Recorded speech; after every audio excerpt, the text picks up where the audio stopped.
علامت توحید. وہ جو اقبال نے کہا کہ توحید کی امانت سینوں میں ہے ہمارے، آسان نہیں مٹانا نام و نشاں ہمارا، تو توحید ہے. توحید کی ضد ہے شرک.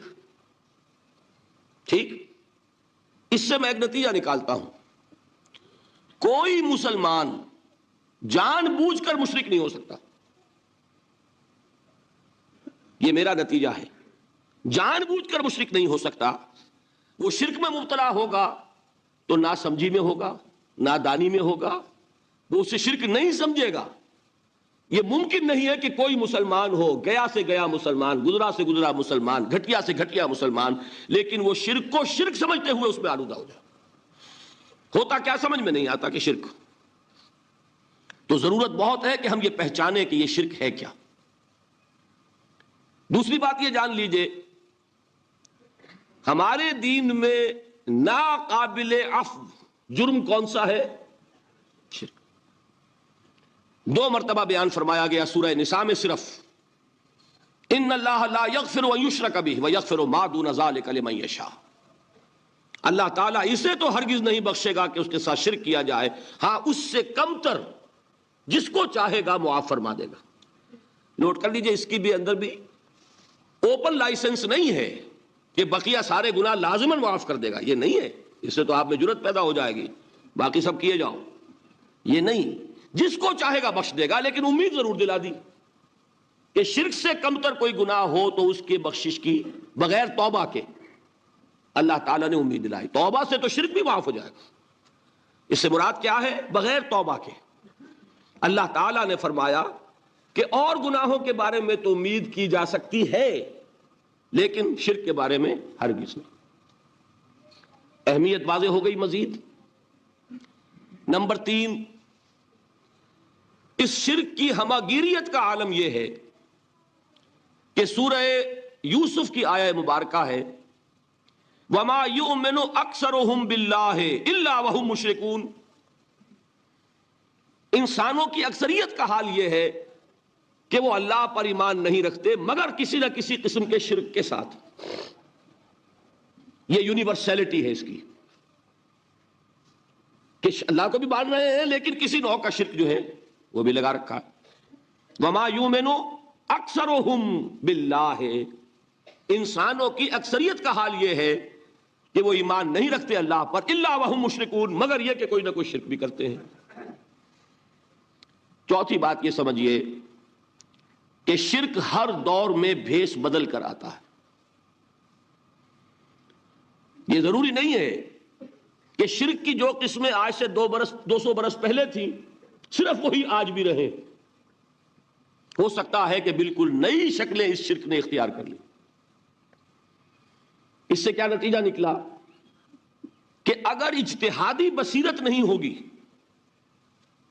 تو ہو سکتا ہے کہ ایک شخص جو ہمارے سابق علماء نے لکھ دیا کہ یہ چیز شرک، یہ چیز شرک، یہ چیز شرک، یہ چیز شرک، آج سے 500 برس پہلے کا انسان بڑے سے بڑا عالم دین اپنے زمانے کے شرک کو پہچان کر تو لکھ سکتا ہے. اس سے تو آپ بچ رہے ہیں. امام ابن تیمیہ نے اس کو شرک قرار دیا، اس کو شرک قرار دیا، اس کو شرک قرار دیا. کوئی شخص ہے جو اس سے تو بچ گیا. امام صاحب کی دی ہوئی بصیرت سے اس نے ان جو اقسام ہے شرک کی ان کو پہچان لیا، لیکن یہ عین ممکن ہے کہ آج کے شرک کو وہ نہ پہچان رہا ہو. اپنی جگہ وہ سمجھ رہا ہو اپنے آپ کو بہت بڑا موحد، جبکہ اس دور کا جو شرک ہے اس میں ملوث ہو. اس کو میں نے کہا ہے کہ اس شرک کے بارے میں بڑی اجتہادی بصیرت کی ضرورت ہے. فارسی کا ایک شعر ہے، بڑا پیارا شعر ہے، بہر رنگے کے خواہی جامہ می پوش من انداز قدت رامی شناسم. اپنے محبوب سے کہہ رہا ہے شاعر کہ تم جس طرح کا چاہو لبادہ اوڑھ لو، میں تمہیں تمہارے قد سے پہچان لوں گا. کتنا ہی چھپا لو اپنے آپ کو، کیسے ہی لباس بدل لو، بہر رنگے کے خواہی جامہ می پوش من انداز قدت رامی شناسم، میں تمہارے قد سے تمہیں پہچان لوں گا. یہ اگر بصیرت نہ ہو کہ شرک کو اس کے قد سے پہچان سکیں آپ، اس کے لیے ضرورت ہے اصولوں کی. دیکھیے جس طرح الجبرا کے اصول ہوتے ہیں، فارمولہ ہے، فارمولہ ہاتھ میں آ گیا، مسئلے حل کرتے چلے جا رہے ہیں، آپ اپلائی کرنے کی دیر ہے فارمولے کی.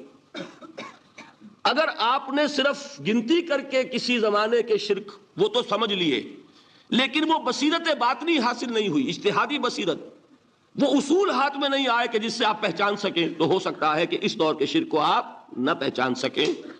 اس کے لیے ضرورت ہے کہ اصل اصول ہاتھ میں آ جائیں تاکہ ان اصولوں کو اپلائی کریں۔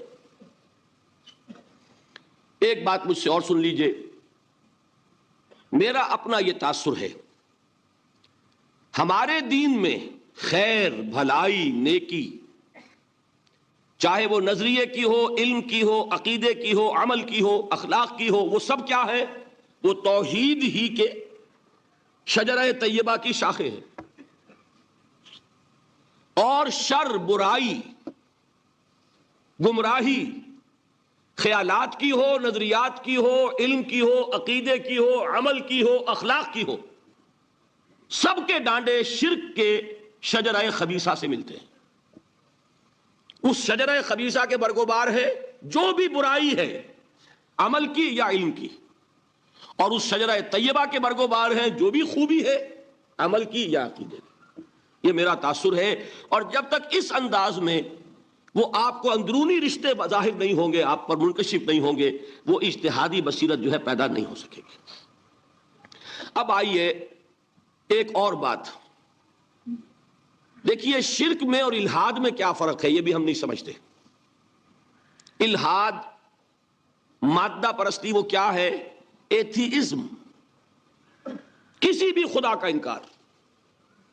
ہمارے آج کے دور کی سب سے بڑی گمراہی یہ ہے۔ شرک کیا ہے؟ خداؤں کو ماننا۔ یہ کیا ہے؟ تھیزم ہے، لیکن پولی تھیزم ہے۔ توحید کیا ہے؟ مونو تھیزم ہے، ایک خدا کا ماننا۔ لیکن شرک کے اندر ایک اور حقیقت کو پہچان لیجئے، شرک میں ہمیشہ ٹاپ پر ایک خدا کو مانتے ہیں، باقی سارے خدا نیچے ہوتے ہیں، اوپر جا کر وہ توحید ہوگی ہمیشہ۔ کوئی مشرکانہ نظام ایسا نہیں ہے جو ٹاپ پر جا کر توحید نہ بن جائے۔ دیکھیے، ہندو دیویاں، دیوتا بے شمار، لیکن مہادیو وہ بھی کیا دو ہیں؟ مہادیو وہ تو ایک ہے۔ انگریزی میں گاڈز، گاڈیسز، لیکن وہ چھوٹے جی سے لکھے جائیں گے، چھوٹے جی سے لکھے جانے والے gods and goddesses. Roman mythology ہو، گریک مائتھولوجی ہو، ان دیویوں دیوتاؤں کے نام ہی آپ نہیں یاد کر سکتے، لیکن گاڈ بڑے جی سے وہ ایک ہے کہ نہیں؟ ٹاپ پر جو ہے وہ ایک ہے، اس کو وہ بھی مانتے ہیں کہ اومنی پوٹنٹ، اومنیشنٹ، اومنی پریزنٹ، علی کل شیء قدیر، بکل شیء علیم، ہر جگہ موجود، وہ تو ایک ہی ہے، وہ تو کیپٹل جی سے لکھا جائے گا۔ باقی اس کے نیچے فوج ہے دیویوں کی، دیوتاؤں کی، خداؤں کی اور خدانیوں کی، وہ گاڈز اینڈ گاڈیسز ہیں۔ عرب میں کیا تھا؟ میں نے پہلے آپ کو وہ دو مثالیں دے دی ہیں، تیسری اور ایران کی لے لیجئے۔ خیر کا خدا اور شر کا خدا اور، ایک یزداں، ایک اہرمن، ٹھیک، سنویت ہو گئی نا، دو خداؤں کو مانا، لیکن وہی ہے جو خدائے خدائے گاں، خداؤں کا خدا، اس کو ایک ہی مانتے ہیں۔ یہی معاملہ عرب میں تھا، اللہ وہ ایک ہی تھا ان کے ہاں۔ قرآن میں آتا ہے، ان سے پوچھئے وَلَئِن سَأَلْتَهُم مَّنْ خَلَقَ السَّمَاوَاتِ وَالْأَرْضَ لَيَقُولُنَّ اللَّهُ۔ جب ان سے کہا جاتا ہے کہ کس نے پیدا کیا آسمان اور زمین کو، یہ فوراً کہیں گے اللہ نے۔ فَأَنَّىٰ يُؤْفَكُونَ، تو یہ ماننے کے بعد کدھر جا رہے ہیں؟ وہ کیا کہتے تھے کہ وہ بڑا اللہ تو ایک ہی ہے، لیکن چھوٹے آلہہ ہیں۔ آلہہ اور اللہ میں وہی فرق ہے جو کیپٹل جی کا گاڈ اور چھوٹے جی سے گاڈز اینڈ گاڈیسز، وہی فرق ہے کہ جو مہادیو اور دیویوں اور دیوتاؤں میں ہے، وہی وہاں تھا اللہ، وہ ایک اور سپریم، سب سے بالا تر، اس سے اوپر کوئی نہیں، تخلیق میں اس کا کوئی ساجی نہیں۔ لیکن اس نے کچھ آلہہ ہیں جنہیں کچھ اختیارات تقسیم کیے ہوئے، کچھ اس کے لاڈلی ہستیاں ہیں جو سفارش کر سکتی ہیں۔ بس یہ شرک تھا مشرکین مکہ کا۔ بات سمجھ رہے ہیں؟ اس کا جائزہ لیں گے تو آپ کو، اور جو آج شرک کی اقسام میں بیان کروں گا اس کو ہاتھ میں لیں گے تو کسی موحد کا تلاش کرنا مشکل ہو جائے گا. ڈھونڈ اب ان کو چراغ رخ زیبا لے کر. آج جن کا نام مسلمان ہے ان کی اکثریت کسی نہ کسی نوع کے شرک میں مبتلا ہے. اب آئیے اقسام شرک. اقسام شرک میں بھی وہی کیفیت ہے جو نفاق کے بارے میں میں نے عرض کی تھی کہ ایک تقسیم یہ ہے جو علماء نے کی ہے، ایک ہے عقیدے کا نفاق، ایک ہے عمل کا نفاق. اسی طرح ایک ہے عقیدے کا شرک، ایک ہے عمل کا شرک. عقیدے میں نہیں ہے، عمل میں ہے. ایک تقسیم آپ نے سنی ہوگی شرک جلی، شرک خفی. ایک ہے ننگا شرک، کھلم کھلا شرک. ایک ہے چھپا ہوا شرک جو نظر نہیں آتا. لیکن ایک مغالطہ اپنے دل سے نکال دیجئے، بعض لوگ شرک خفی کو شرک نہیں سمجھتے. یہ بہت بڑی غلطی ہے. اگر وہ شرک نہ ہوتا تو حضور اسے شرک نہ کہتے. کوئی اور لفظ، عربی زبان کا دامن جو ہے محدود نہیں ہے، پھر اس کے لیے کوئی اور لفظ اختیار فرمایا جاتا. ہے وہ شرک، لیکن ایک شرک ہے جلی جو نمایاں ہے، نظر آ رہا، ایک ہے شرک خفی جو نظر نہیں آ رہا. اور وہ کتنا خفی ہو سکتا ہے اس کی ایک مثال دی حضور نے. شرک خفی اتنا خفی ہو سکتا ہے، ذرا مبالغہ دیکھیے جو حضور نے بات کو سمجھانے کے لیے مثال میں جو مبالغہ اختیار فرمایا. ایک سیاہ اندھیری رات میں ایک سیاہ پتھر پر ایک سیاہ چونٹی کو رینگتے ہوئے دیکھنا جتنا مشکل ہے، اتنا ہی شرک خفی کا پہچاننا مشکل ہے. بتائیے، آپ نے فرمایا انا افصح العرب، میں عرب کا فصیح ترین انسان ہوں. اس سے آگے کوئی مثال دی جا سکتی ہے؟ اندھیری رات، تاریک رات، پتھر سیاہ، چیونٹی سیاہ، کون دیکھ سکتا؟ جتنا اس کو دیکھنا ناممکن ہے اتنا ہی شرک خفی کا پہچاننا مشکل ہے. گویا کہ اس سے تو اللہ ہی بچائے گا تو انسان بچے گا. ایک آخری بات تمہیداً اور عرض کر دوں، پھر میں چلوں گا اقسام پر. میری جو باتیں آپ کے سامنے آئی اس سے ایک منطقی نتیجہ نکلتا ہے. کوئی شخص اگر حقیقتاً شرک سے بچ جائے، واقعتاً شرک سے بچ جائے، ہر قسم سے بچ جائے، اس سے بھی اوپر کوئی انسان ہوگا. گویا کہ یہ آخری منزل ہے. یا یوں کہیے کہ جس شخص کے بارے میں اللہ تعالیٰ یہ مان لے کہ میرا یہ بندہ شرک سے بری ہے، اس سے بڑی سند کوئی ہے؟ دی ہائیسٹ ٹیسٹیمونیل، سب سے بڑی سند، سب سے بڑی تعریف جو بندے کی ہو سکتی ہے وہ کیا ہے؟ یہ مشرک نہیں.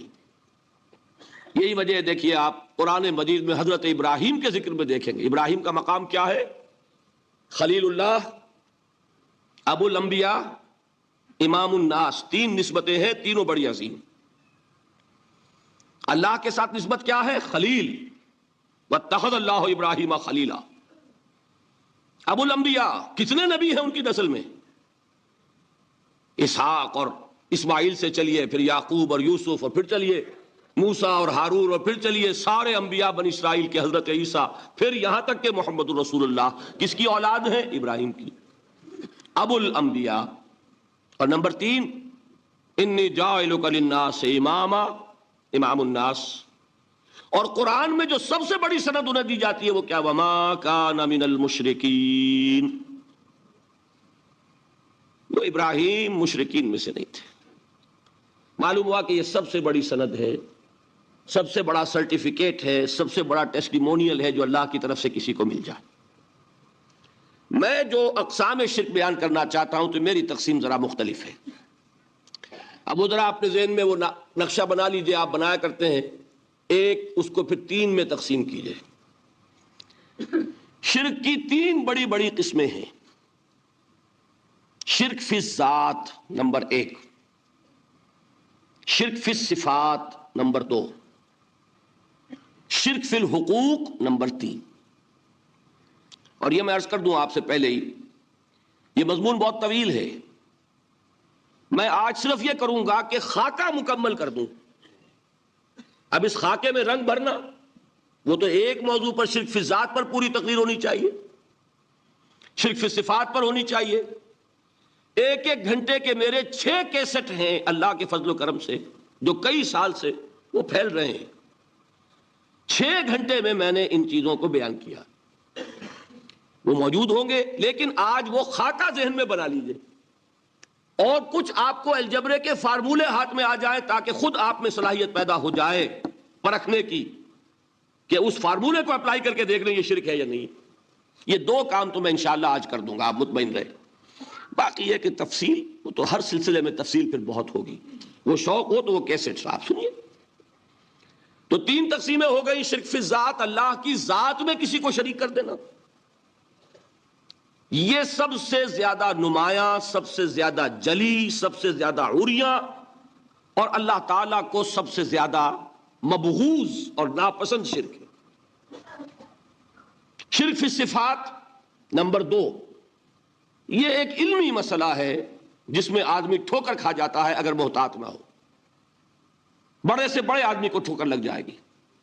اس کا میں فارمولہ صرف آپ کو دوں گا، وہ ذہن میں رکھ لیجئے، پھر جہاں چاہیں اپلائی کیجئے انشاءاللہ تعالی آپ کو ٹھوکر نہیں لگے گی.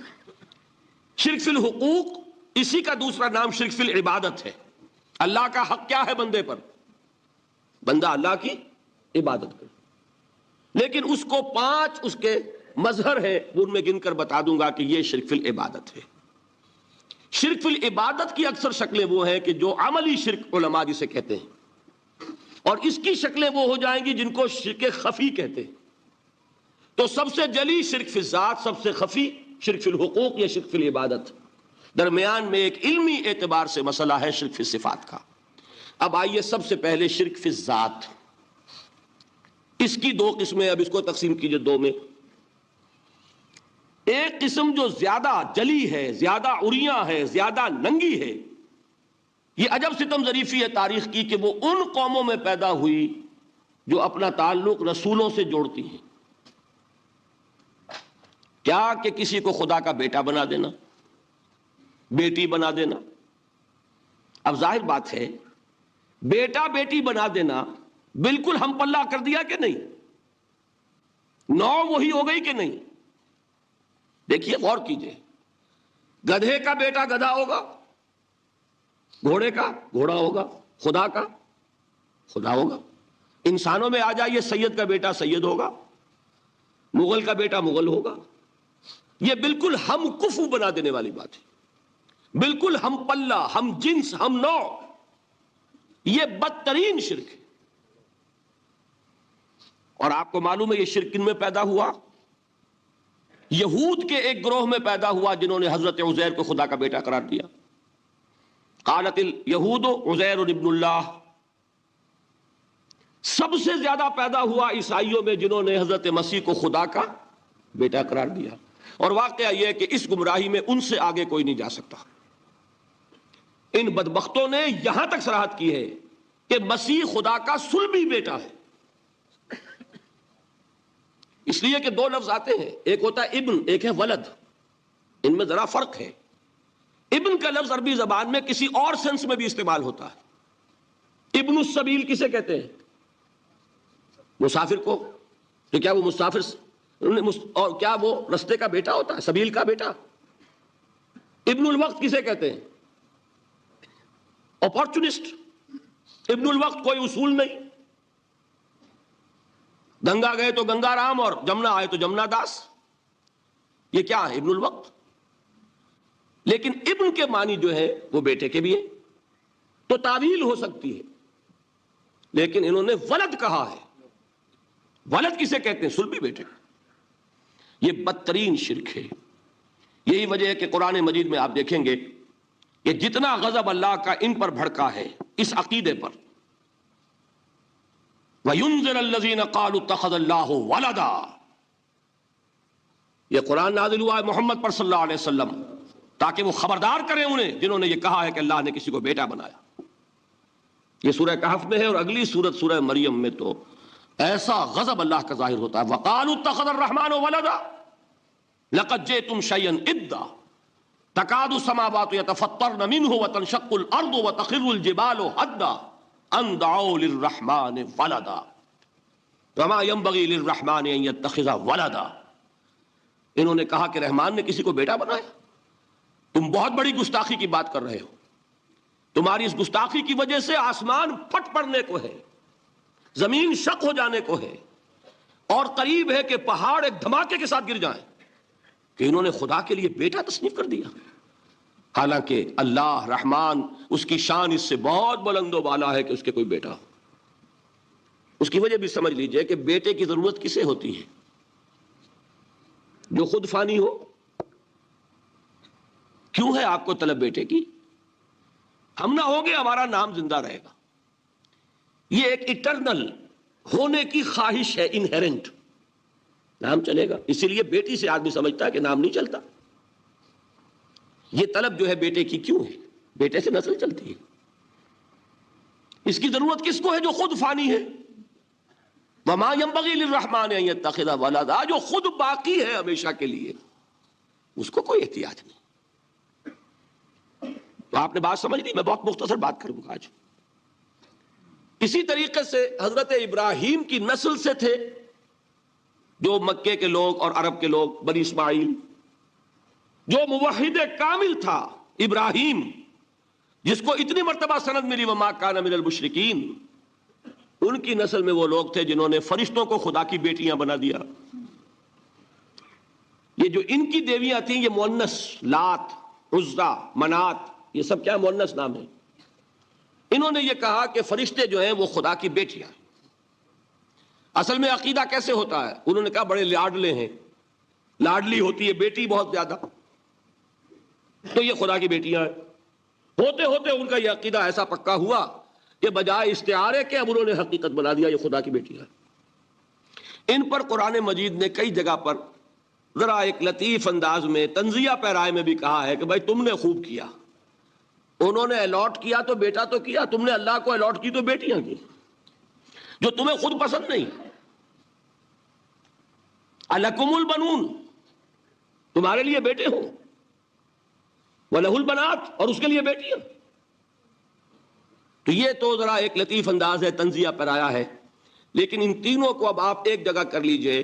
بیٹا بیٹی قرار دینے کا شرک، یہ کیا ہے؟ شرک فی الذات، ہر اعتبار سے اللہ کا مثل بنا دینا، ہم کف بنا دینا، ہم پلہ بنا دینا، ذات میں شریک کر دینا، یہ بدترین شرک ہے۔ یہی وجہ ہے، دیکھیے قرآن مجید کی عظیم ترین سورت کون سی ہے؟ سورہ اخلاص، جو ایک تہائی قرآن کے مساوی حضور نے قرار دیا، جس کو ثلث قرآن کے مساوی، وہ در حقیقت اسی شرک کی نفی پر ہے۔ قل هو اللہ احد اللہ الصمد لم یلد ولم یولد ولم یکن لہ کفوا احد۔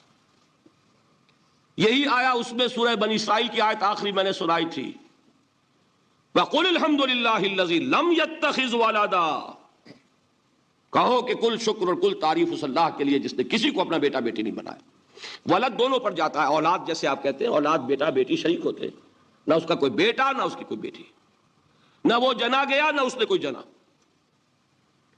ایک قسم تو یہ ہوئی شرک فی الذات کی۔ دوسری قسم کیا ہے؟ یہ ان مذاہب میں ہوئی ہے جو نبیوں اور رسولوں کی طرف نسبت نہیں رکھتے بلکہ فلسفیانہ مذاہب ہیں۔ ہندوستان کے اکثر مذاہب فلسفیانہ ہیں۔ فلسفیانہ مذاہب میں یہ شرک فی الذات کس شکل میں پیدا ہوا؟ دو شکلیں پیدا ہوئی، ایک ہماوست اور ایک حلول۔ حلول کیا ہے؟ اللہ نے کسی انسان کے اندر اپنے آپ کو حل کر دیا، انسانی شکل میں وہ خود ظاہر ہو گیا، اوتار کا عقیدہ، انگلش میں گاڈ انکارنیٹ، عیسائیوں میں بھی حضرت مسیح کو گاڈ انکارنیٹ بھی قرار دیا جاتا ہے۔ خود خدا نے یہ شکل اختیار کر لی۔ رام چندر جی ہوں، کرشن جی مہاراج ہوں، کیا ہے؟ یہ اوتار ہیں۔ اللہ نے ان میں حلول کیا یا اللہ نے ان کی شکل میں ظہور کیا؟ سمجھ میں آ گیا؟ اور ایک عقیدہ کیا ہے؟ یہ بڑا فلسفیانہ مسئلہ ہے، دیکھیے بڑا ٹیڑھا مسئلہ ہے یہ، لیکن میں اس وقت اس کی تفصیل میں نہیں جاؤں گا، بہت باریک باتیں ہو جائیں گی۔ مسئلہ کیا ہے کہ اگر خدا کو مان لے تو پھر سوال یہ ہے کہ خدا نے اس کائنات کو کیسے پیدا کیا؟ یہ ایک سوال آتا ہے ذہن میں، جس کے نہیں آتا وہ کہے گا پاگل پن ہے، خامخواہ اس پر کیوں سوچتے ہیں، لیکن جس کے ذہن میں سوال آ گیا اس کے لیے بڑی مصیبت ہو جاتی ہے۔ وہ تو سوچتا ہے، انسان کا اختیار نہیں ہوتا اپنے ذہن پر، وہ لاکھ روکے اسے مت سوچو، وہ اور سوچے گا۔ یہ مصیبت ہے فلسفیوں کی. کیسے پیدا کی؟ اب ایک تصور تو یہ ہے کہ جیسے یہ میز ہے، بڑھئی نے بنایا اس کو، بڑھئی علیحدہ ہے، میز علیحدہ ہے، لیکن اس میں یہ بات ماننی پڑے گی کہ پہلے کوئی چیز تھی جس سے میز بنائی. لکڑی تو تھی نا، اس سے میز بنائی. لہذا ہندوؤں میں ایک عقیدہ یہ ہے کہ خدا بھی قدیم، مادہ بھی قدیم. خدا نے اس مادے سے یہ شے بنا دی، مادے سے یہ بنا دی. وہی مٹی کی تغاری ہوتی ہے، کمہار اس سے کوئی رکابی بنا دیتا ہے، کوئی وہ ہڈیا بنا دیتا ہے، کوئی گھڑا بنا دیتا ہے. مٹی تو ہے نا پہلے. تو مادہ بھی قدیم، خدا بھی قدیم، اور مادے سے خدا نے یہ شکلیں بنا دی. ٹھیک، یہ بھی سنویت ہو گئی، توحید تو ختم ہو گئی. تو جن لوگوں کا ذہن تھا توحیدی لیکن اس مسئلے میں الجھ گئے، انہوں نے ایک اور شکل تجویز کی کہ خدا خود ہی اس شکل میں تبدیل ہو گیا. کیسے؟ جیسے برف پگھلتی ہے تو پانی بن جاتا ہے. پانی کہاں سے آیا؟ برف سے. اب کوئی پوچھے برف کہاں ہے؟ بھائی یہی پانی ہے، یہی برف ہے یا نہیں؟ اسی پانی کو آگ کے اوپر آپ نے رکھ دیا، وہ بھاپ بن گئی. اب آپ کہیں برف کہاں ہے، پانی کہاں ہے؟ یہی بھاپ جو ہے یہی در حقیقت پانی ہے، یہی بھاپ جو ہے یہی برف ہے. یہ ہے وہ ہماؤس پینتھیزم جس کو انگریزی میں کہتے ہیں، کہ خود خدا نے روپ دھار لیا اس کائنات کا. یہ دو فلسفے ہیں. کیا ہے یہ؟ بدترین شرک ہے. پہلی اگر شکل ہے تو وہ انسان خدا قرار پا گیا، جس کو اوتار مانا وہ خدا ہو گیا کہ نہیں. اور دوسری شکل میں تو ہر چیز ہی خدا ہے، یہ بھی خدا، یہ بھی خدا، پتھر بھی خدا، درخت بھی خدا، ہر چیز خدا. اس لیے کہ وہ برف پگھلی ہے تو پانی بنا ہے. وہ پانی چاہے زیر زمین آ رہا ہے، وہ پانی چاہے زمین کے اوپر دریا کی شکل میں آ رہا ہے یا زمین میں سوتے چل رہے ہیں، پانی تو وہی برف ہے جو پہاڑوں پر ہمالیہ پر پڑا ہوا ہے، وہی پگھل رہا ہے، یہ کچھ بن رہا ہے. یہ ہے شرک فی الذات کی دوسری قسم جو دنیا میں رہی، پینتھیزم اور انکارنیشن، یا حلول اور ہماؤست. سمجھ میں آگے؟ اب میں ایک بات آپ سے عرض کروں گا. اللہ کا اس امت پر بہت بڑا فضل ہے جس کا آپ کو شکر ادا کرنا چاہیے. اس نوع کے شرک سے یہ امت 15ویں صدی شروع ہو جانے کے باوجود تاحال بحیثیت مجموعی محفوظ ہے.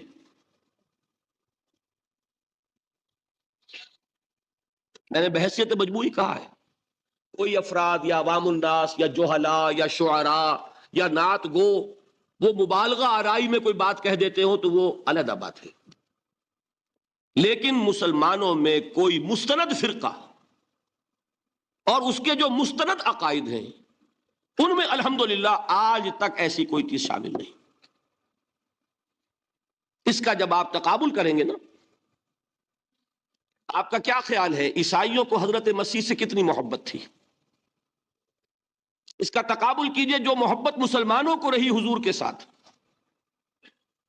عیسائیوں کی محبت عشر عشیر نہیں بنے گی. اس محبت کے باوجود کہ ہمیں 10 گنا 100 گنا 1000 گنا زیادہ محبت ہے حضور کے ساتھ، لیکن دیکھیے کہ انہوں نے خدا کا بیٹا بنا دیا. یہاں کسی نے حضور کے بارے میں یہ بات آج تک کہی؟ یہ بہت بڑا کنٹراسٹ ہے نا. یہ در حقیقت عقیدت اور محبت کا غلو ہوتا ہے. تو عقیدت اور محبت کی کمی تو یہاں بھی نہیں، الحمدللہ ان سے زائد ہے. لیکن الحمدللہ ثم الحمدللہ ثم الحمدللہ خدا کا بیٹا تو کسی نے نہیں بنایا. اچھا میں ایک اور کنٹراسٹ آپ کو دکھاتا ہوں تاکہ آپ اللہ کا شکر کریں. حضرت علی کی کیا نسبت ہے حضور کے ساتھ؟ نبی اور امتی. حضرت علی کو خدا کہنے والے پیدا ہوئے کہ نہیں؟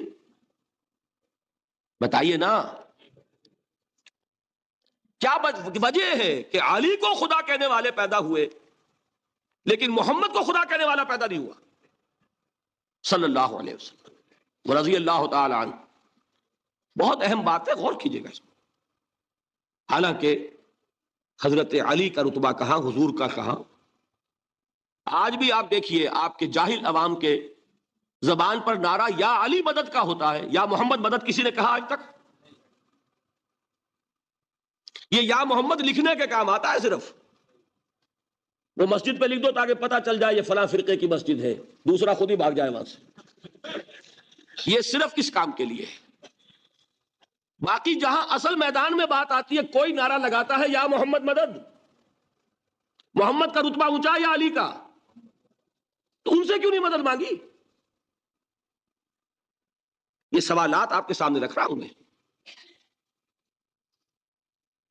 پھر یہ کہ جس طریقے سے کہ غوث اعظم کو پکارا جاتا ہے، کیا محمد کو پکارا جاتا ہے؟ کیا نسبت ہے؟ حضرت علی تو پھر بھی صحابی ہے، خلیفہ چہارم ہے، حضور کے چچا داد بھائی ہے، داماد ہے، غوث اعظم تو بہرحال وہ نسبت تو نہیں ہے۔ دیکھیے میں اس کا تعلق جوڑتا ہوں ختم نبوت سے۔ جس طرح اللہ نے خصوصی حفاظت فرمائی ہے قرآن کی، اسی طرح خصوصی حفاظت فرمائی ہے محمد الرسول اللہ کی۔ یہ اسپیشل پروٹیکشن ہے، ورنہ نہیں ہو سکتی تھی۔ یہ خصوصی تحفظ ہے اللہ کا۔ یہاں بگاڑ پیدا ہو جائے تو صحیح کون کرے گا؟ اب حضرت مسیح کی اصل حقیقت تو حضور نے آگے بتا دی۔ ذالک عیسی ابن مریم قول الحق الذی فیہ یمترون ما کان للہ ان یتخذ ولدا سبحانہ۔ یہ حضور نے آ کر حضرت مسیح کی حقیقت بیان کر دی کہ نہیں؟ سورہ مریم کی یہ آیات سنی تھی نجاشی رحمت اللہ علیہ نے جب حضرت جعفر ابن ابی طالب کی زبان سے، تو کیا کہا تھا تنکا اٹھا کر، خدا کی قسم جو ان آیات میں مسیح کا مقام بیان ہوا ہے، مسیح اس سے تنکا بھر بھی زیادہ نہیں ہے۔ لیکن اگر محمد الرسول اللہ کو خدا کا بیٹا بنا دیا گیا ہوتا یا خدا بنا دیا گیا ہوتا تو کون آتا اس کی اصلاح کے لیے؟ جیسے قرآن مجید کا تحفظ ہے، ایسے ہی محمد الرسول اللہ کا تحفظ ہے۔ وہ تحفظ ہوا کیسے ہے؟ جتنا قرآن مجید نے ایمفیسائز کیا حضور کی بشریت کو، قل انما انا بشر مثلکم، اے نبی ان کو بتاتے رہیے، بار بار بتائیے کہ مجھے کچھ اور نہ بنا لینا، میں بھی بشر ہوں، انسان ہوں۔ ہاں مجھ پر وحی ہوتی ہے، تم پر نہیں ہوتی، یہ فرق ہے۔ میں رسول ہوں، تم نہیں ہو۔ یہ بعد میں ذرا اور مسئلہ میں واضح کروں گا، ابھی صرف یہ نوٹ کیجئے کہ یہ تحفظ جو ہے، جیسے قرآن کو تحفظ دیا لیکن اس کے لیے ذرائع بھی ہے نا۔ یہ حفظ قرآن کا سلسلہ جو ہے یہ اس کا ذریعہ بنا، یہ رمضان میں تراویح جو ہے اس کا ذریعہ بنی۔ ہمارے ملکوں کے اندر تو حفاظ کو مسجدیں نہیں ملتی، تلاش کرتے پھرتے ہیں، اور ایک جیسا کہ اینول جشن ہوتا ہے قرآن مجید کا، ہر حافظ اپنا حفظ تازہ کر رہا ہے، حفاظ لگے ہوئے ایک دوسرے کے ساتھ تازہ کرنے میں۔ یہ ذریعہ ہے اللہ تعالیٰ نے کہ جس کے ذریعے سے قرآن کو محفوظ کیا۔ تو حضور کو جو حفاظت دی اس کا ایک طریقہ کیا ہوا؟ قرآن مجید میں حضور کی بشریت کا نمایاں کرنا، اور دوسرا یہ کہ خود حضور نے ایسی باریک بینی سے روکا۔ یہ بھی آپ کو پسند نہیں تھا کہ میں آؤں تو تم کھڑے ہو جاؤ۔ سنا کہ نہیں سنا آپ نے؟ صحابہ کو آپ روکتے تھے۔ ایک صحابی کی زبان سے نکل گیا ما شاء اللہ و ما شئت، جو اللہ چاہے اور جو آپ چاہیں، فوراً ٹوک دیا اجعلتنی للہ ندن، کیا تم نے مجھے خدا کا مد مقابل بنا دیا؟ مشیت صرف اس کی ہے۔ یہ روک ٹوک، یہ وہ چیزیں ہیں کہ جس کی بنا پر اللہ نے تحفظ عطا فرمایا۔ یہ جو آپ نے فرمایا میری قبر کو کسی جلسے اور جشن کا مرکز نہ بنا لینا، فرمایا کہ نہیں فرمایا؟ اللہ تعالیٰ لعنت فرمائے بنی اسرائیل پر کہ انہوں نے اپنے نبیوں کی قبروں کو وہ میلہ گاہ بنا لیا۔ یہ ساری وہ ہیں، یہ تحفظات ہیں، یہ بچاؤ ہے، یہ امت کو متنبہ کیا جا رہا ہے کہ محبت اور عقیدت کا غلو جیسے پہلے ہوا، یا اہل الکتاب لا تغلو فی دینکم، اے کتاب والو اپنے دین میں غلو سے کام نہ لو۔ یہ غلو محبت، غلو عقیدت ہے جس کی بنا پر وہ خدا کے بیٹے بنا دیے گئے، اور اگر وہ ہوتا یہاں اللہ کا نہ معلوم اللہ کے برابر کس طریقے سے حضور کو بنا دیا جاتا، لیکن قرآن نے خود حضور نے اس کی پیش بندی کی، جس کا ظہور ہم دیکھ رہے ہیں کہ اللہ کے فضل و کرم سے یہ امت تا حال بحیثیت مجموعی محفوظ ہے۔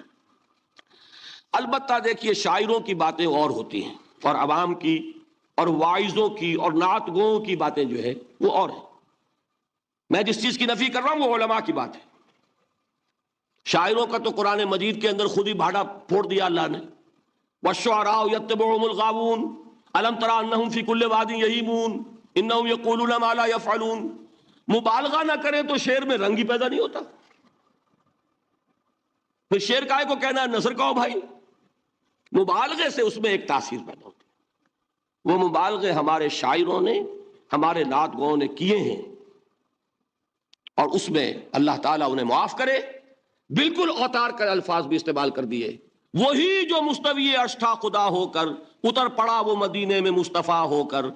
بتائیے رام چندر جی کے بارے میں جو عقیدہ ہے، اب کیا فرق رہ گیا؟ بال برابر فرق ہے یہاں کوئی؟ اور نقطے پیدا کرتے ہیں۔ مدینے کی مسجد میں ممبر کے اوپر بغیر عین کا ایک عرب ہم نے دیکھا، کیا سمجھ میں آیا؟ عرب میں سے عین نکالا کیا بنا؟ یہ نقطہ آفرینی ہے۔ اسی طریقے سے ہماری شاعری میں کچھ ہمہ کا رنگ بھی پیدا ہو گیا ہے۔ خود کوزاؤ خود کوزا کرو خود گلے کوزا، خود رندے صبح کش، خود برسر کوزا خریدار بے آمد بشکست و رواں شد۔ وہ خود ہی کوزا ہے، خود ہی مٹی ہے جس سے کوزا بنا ہے، خود ہی کوزے کا بنانے والا ہے۔ سمجھ رہے؟ الفاظ تو بڑے پیارے ہیں، بڑے مزیدار ہیں، آدمی ایک دفعہ وجد میں آ جاتا ہے، لیکن ہے کیا؟ وہی ہے نا کہ وہی جو برف تھا پگھل کر پانی بن گیا۔ خود کوزاؤ خود کوزا کرو خود گلے کوزا، خود رندے صبح کش، خود ہی اس کوزے میں شراب ڈال کے پیتا بھی ہے، خود ہی مٹی ہے، خود ہی وہ بنانے والا ہے، خود ہی کوزا ہے، خود ہی اس میں شراب ڈال کے پیتا بھی، اور خود ہی اس کوزے کو توڑ کر اپنا راستہ بھی لیتا ہے۔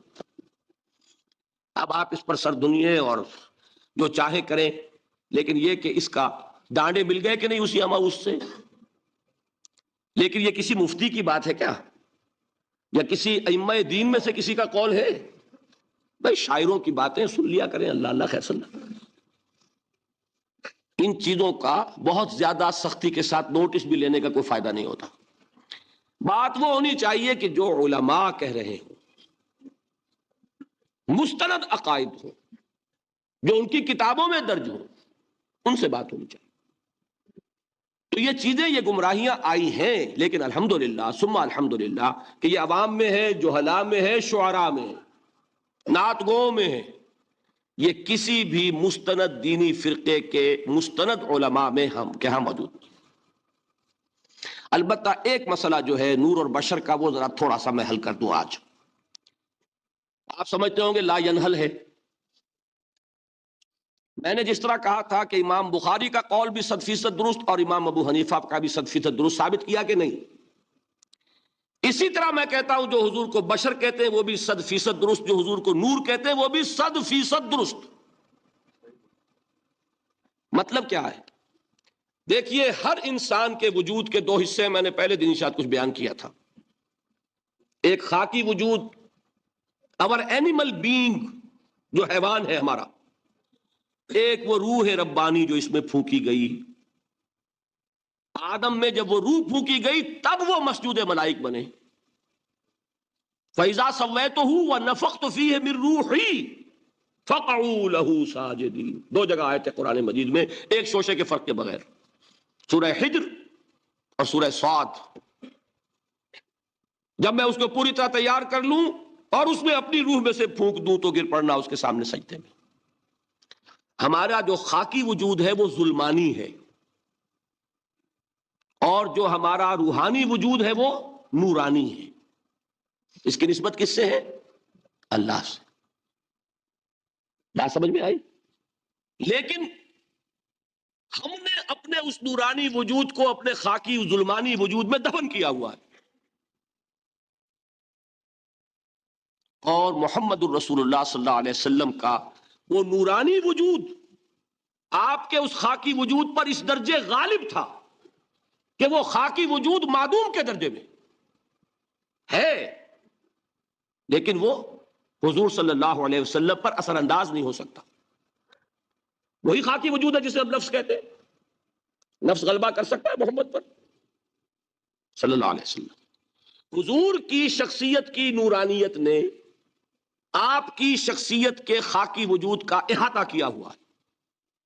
ہماری شخصیت کی ظلمانیت نے ہماری اس نورانیت کو گل کیا ہوا ہے، دفن کیا ہوا ہے، چھپایا ہوا ہے. بس یہ فرق ہے.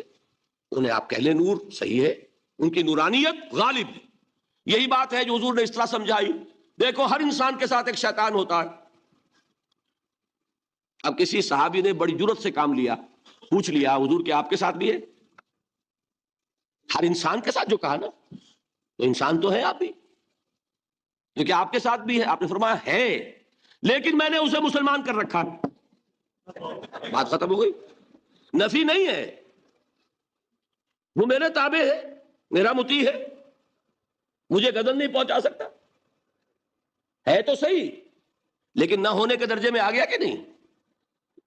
یہ ہے فرق سارا. اور میں یہاں پہ کوٹ کرنا چاہتا ہوں ایک بہت بڑے بریلوی مکتب فکر کے عالم دین، صاحبزادہ، نام میرے ذہن سے ایک دم اتر گیا، فیض الحسن.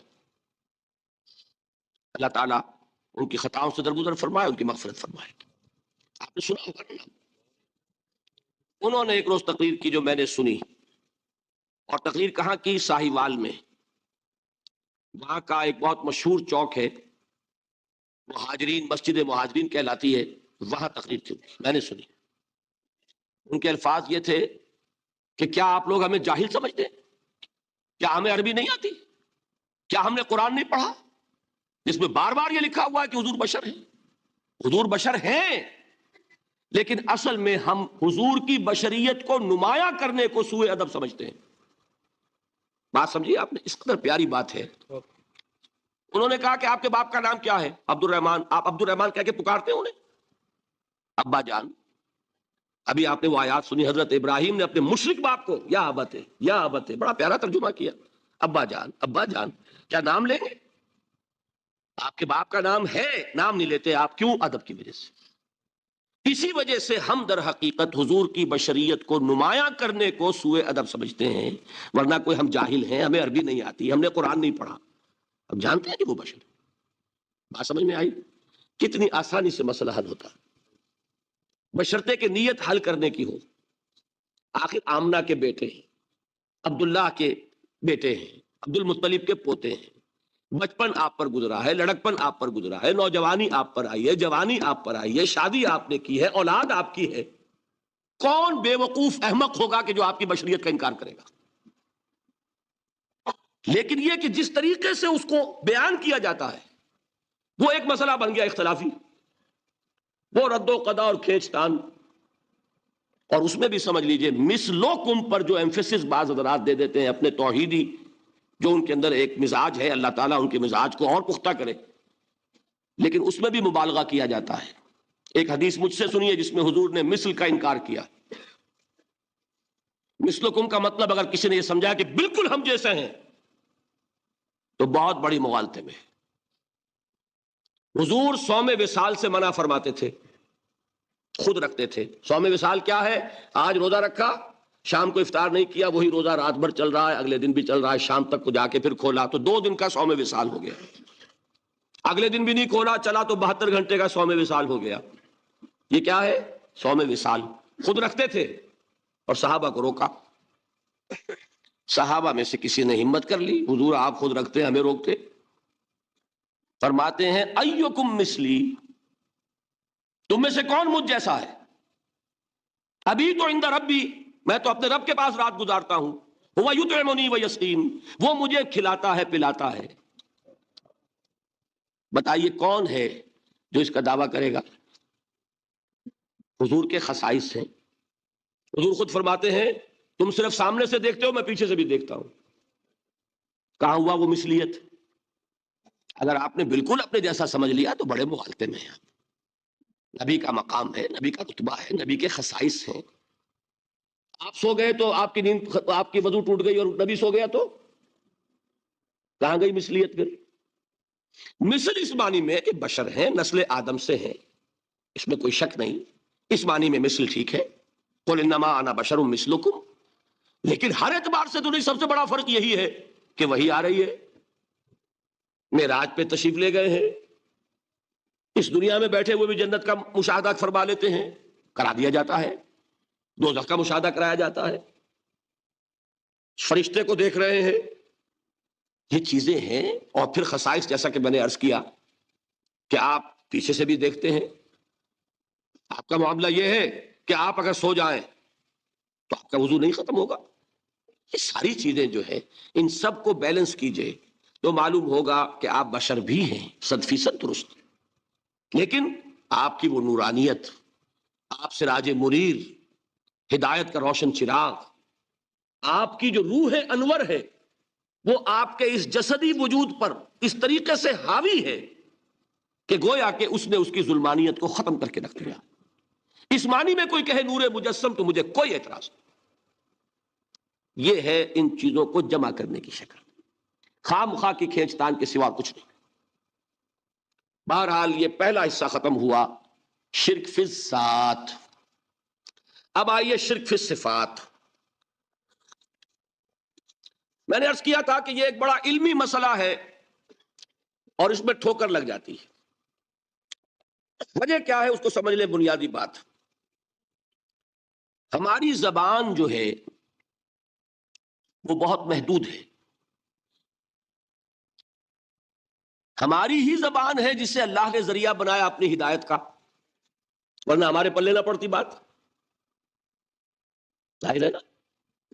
لیکن ہماری زبان کی محدودیت ہے، اس محدودیت کا ایک مظہر یہ ہے کہ ہم جو الفاظ اللہ کے لیے بطور صفت استعمال کرتے ہیں وہی الفاظ مخلوقات کے لیے بھی کر لیتے ہیں۔ اللہ موجود، ہم بھی موجود، اللہ زندہ، ہم بھی زندہ، اللہ علیم، تو انسان علیم بھی علیم نہیں، علامہ بھی ہے کہ نہیں؟ یہ تو بڑا مبالغے کا لفظ ہے، انسان علامہ ہے کہ نہیں؟ اللہ دیکھتا ہے، بصیر ہے، ہم بھی بصیر ہیں، اللہ سنتا ہے، سمیع ہے، ہم بھی سنتے ہیں، اللہ کو قدرت حاصل ہے، کچھ ہمیں بھی حاصل ہے۔ ایک مکہ مارا تھا حضرت موسیٰ نے، جان نکال دی تھی کہ نہیں؟ ہے نا کچھ نہ کچھ۔ اللہ چاہتا ہے، ہم بھی چاہتے ہیں، اسی دیکھیے چاہت میں وہ ہو گیا تھا جس پر روک دیا حضور نے، ما شاء اللہ وما شئت اجعلتنی للہ ندا، کیا تم نے مجھے اللہ کا مد مقابل بنا دیا؟ دھوکہ ان الفاظ کے اشتراک کی وجہ سے لگ جاتا ہے۔ بات سمجھ میں آئی؟ اب اس میں فارمولہ میں نے عرض کیا تھا کہ ایک نوٹ کر لیں تو مسئلے سارے حل ہو جائیں۔ جب ہم کوئی لفظ بطور صفت اللہ کے لیے بولتے ہیں اور اسی لفظ کو مخلوق میں سے کسی کے لیے بولتے ہیں، مخلوق میں سب آ گئے، جمادات، حیوانات، انسان، اولیاء اللہ، فرشتے، انبیاء، رسول، سب مخلوق تو ہے نا۔ تو کل مخلوقات کو جب ہم ایک لفظ بطور صفت استعمال کریں گے اللہ کے لیے اور اسی لفظ کو استعمال کریں گے بندوں کے لیے، تو ان میں 3 فرق ہیں جو ذہن میں رہنے چاہیے، گن کر یاد کیجئے۔ اللہ کی ذات قدیم ہے، ہمیشہ سے ہے، اسی طرح اس کی صفت بھی قدیم ہے، ہمیشہ سے ہے۔ مخلوقات حادث ہیں، ان کی صفات بھی حادث ہیں، حادث قدیم کے مقابلے میں کہ پہلے نہیں تھی پھر ہو گئی۔ ایک فرق، اللہ کی ذات از خود ہے، کسی اور نے تو اس کو وجود نہیں بخشا نا، اللہ کا وجود از خود ہے، ذاتی ہے۔ اسی طرح اس کی صفات ذاتی ہیں، کسی اور کی عطا کردہ نہیں ہے۔ مخلوق کوئی ہو کسے باشد، ان کا وجود ذاتی نہیں، عطائی ہے، اللہ نے دیا تو وجود ملا۔ اسی طرح ان کی صفات عطائی ہیں، ذاتی نہیں۔ 2 فرق ہو گئے۔ اللہ کی ذات مطلق ہے، لا محدود، اسی طرح اس کی صفات مطلق ہیں لامحدود. مخلوق کی ذات محدود کسے باشد، صفت بھی محدود. تین فرق ہے، ذاتی عطائی، قدیم حادث، لامحدود محدود. تین فرق ذہن میں رہیں تو جو صفت بھی آپ اب بولیں گے اس میں یہ تینوں باتیں ذہن میں رہیں. سمجھ میں آ گئی بات؟ اب اس کا اطلاق کیجئے تو یہ علم غیب کا مسئلہ حل ہو جائے گا. یہ بھی لا ینحل سمجھا جاتا ہے نا. علم کسی کا بھی ہو، انسان، فرشتہ، اولیاء، انبیاء، رسول، حضور صلی اللہ علیہ وسلم، کسی کا بھی حادث ہے، قدیم نہیں ہے، عطائی ہے، ذاتی نہیں ہے، محدود ہے، لامحدود نہیں ہے. تین باتیں مان لیں شرک نہیں ہوگا. ان میں سے ایک کو ساقط کر دیں شرک ہو جائے. آئی بات سمجھ؟ اللہ کی قدرت ذاتی ہے، عطا کردہ نہیں. مخلوق میں جس کو قدرت حاصل ہے وہ عطائی ہے، ذاتی نہیں. اللہ کی قدرت لامحدود، یفعل ما یشاء فعال لما یرید علی کل شیء قدیر. ہم مخلوق کوئی بھی ہو اس کی قدرت محدود. اللہ کی قدرت جب سے وہ ہے ہمیشہ سے ہے، ہمیشہ سے قدرت بھی ہے. اور مخلوق میں سے قدرت یہ حادث ہے. تینوں چیزیں سامنے رہیں شرک نہیں ہوگا. ایک چیز کی بھی کمی ہو گئی شرک ہو جائے. یہ ساری صفات پر لے آئیے. اللہ کی حیات ذاتی، ہماری عطائی. لائی حیات آئے، قضا لے چلی چلے، اپنے بس میں نہ آنا تھا نہ جانا ہے. زندگی اس کی عطا کردہ ہے، جب چاہے لے لے. اللہ کی حیات بھی ایسی ہے کیا؟ ذاتی الحی. ہماری حیات محدود، ویسے بھی محدود، موت آئے گی شاید ختم ہو جائے. چلیے موت ختم نہیں کرتی، ہم سمجھتے ہیں کہ وہ ہماری ابدی ہے. محدود اس معنی میں تو ہے کھانے کو نہ ملے تو کمزوری، ذرا کام کیا تو تکان، نیند بھی آ رہی ہے، اونگ بھی آ رہی ہے. اور اس کی حیات الحی القیوم لا تاخذہ سنۃ ولا نوم. حیات ذاتی ہے، لامحدود ہے اور قدیم ہے. یہاں حیات عطائی ہے اور حادث ہے اور محدود ہے. ساری صفات اس کو ذہن میں رکھ لیجئے. تو اب دو مسئلے میں یہاں حل کر دوں. جو لوگ کہتے ہیں حضور کو علم غیب نہیں تھا اور جو کہتے ہیں تھا، بدقسمتی سے دونوں نے ڈیفینیشن علیحدہ کر لی. جو ڈیفینیشن نفی کرنے والوں نے کی ہے اس کی وجہ سے، اس کے اعتبار سے واقعتاً نہیں تھا. انہوں نے ڈیفینیشن یہ کی ہے، تعریف یہ کی ہے، وہ علم جو خود حاصل ہو جائے. اللہ کا عطا کردہ علم جو ہے وہ کہتے وہ غیب نہیں ہے. تو وہ بھی مانتے ہیں کہ ہر علم جو حضور کو حاصل ہے وہ اللہ کا عطا کردہ. میں سائی والی میں یہ سارے مرحلے میں نے طے کیے نا اپنے زمانہ طالب علمی میں. مولانا منظور احمد شاہ صاحب ہیں سائی وال میں ایک، میں ان کے پاس حاضر ہوا. میں نے کہا جی یہ مسئلہ کیا ہے علم غیب کا، مجھے ذرا سمجھائیں. انہوں نے ایک کتاب اپنی نکالی کہ دیکھیے صاحب، ہم حضور کے علم کے بارے میں یہ باتیں مانتے ہیں. حضور کا علم حادث ہے، قدیم نہیں ہے. حضور کا علم محدود ہے، لامحدود نہیں ہے. حضور کا علم عطا کردہ ہے، ذاتی نہیں. میں نے کہا یہ تین باتیں اگر آپ مان لیں تو میرا تو جھگڑا کوئی نہیں آپ سے. ہوتا کیا ہے جب آئیں گے وعظ میں، خطابت میں، تو عالم ما کان وما یکون، اب الفاظ وہ استعمال کر جائیں گے. ایک واعظ ہے، عام مقرر ہے، واہ واہ ہوتی ہی نہیں، نعرے لگتے ہی نہیں، محفل میں گرمی آتی نہیں جب تک کہ ایسے مبالغے نہ کریں. لیکن وہ چیز لکھی ہوئی ان کے ہاں ہے کہ حضور کا علم حادث ہے، قدیم نہیں ہے. حضور کا علم محدود ہے، لامحدود نہیں ہے. حضور کا علم عطائی ہے، ذاتی نہیں ہے. ان تینوں چیزوں کے بعد کوئی بڑے سے بڑا وہابی اور بڑے سے بڑا اہل حدیث بھی انکار نہیں کرتا. باقی یہ بات جان لیجئے کہ غیب اور حضور یا شہادہ یہ در حقیقت عام انسانوں کے اعتبار سے الفاظ استعمال ہوئے. جب قرآن میں کہا جاتا عالم الغیب والشہادہ، اللہ غیب اور جو ظاہر ہے یا موجود ہے سب کا جاننے والا ہے. تو مجھے بتائیے اللہ کے لیے کوئی غیب ہے؟ اللہ کے لیے کوئی شے غیب ہے؟ تو کیوں کہا جا رہا ہے عالم الغیب والشہادہ؟ وہ ہمارے اعتبار سے کہا جا رہا ہے. جو تمہارے لیے غیب ہے اللہ اس کو بھی جانتا ہے، اور جو تمہارے سامنے اللہ اسے بھی جانتا ہے. اللہ کے لیے تو کل شہادہ ہے. کسی شے کا لا یعزب عنہ مثقال ذرۃ فی السماوات والارض، آسمانوں اور زمین کا ایک ذرہ بھی اس سے غائب نہیں ہوتا. غیب کا وجود کیا اللہ کے لیے؟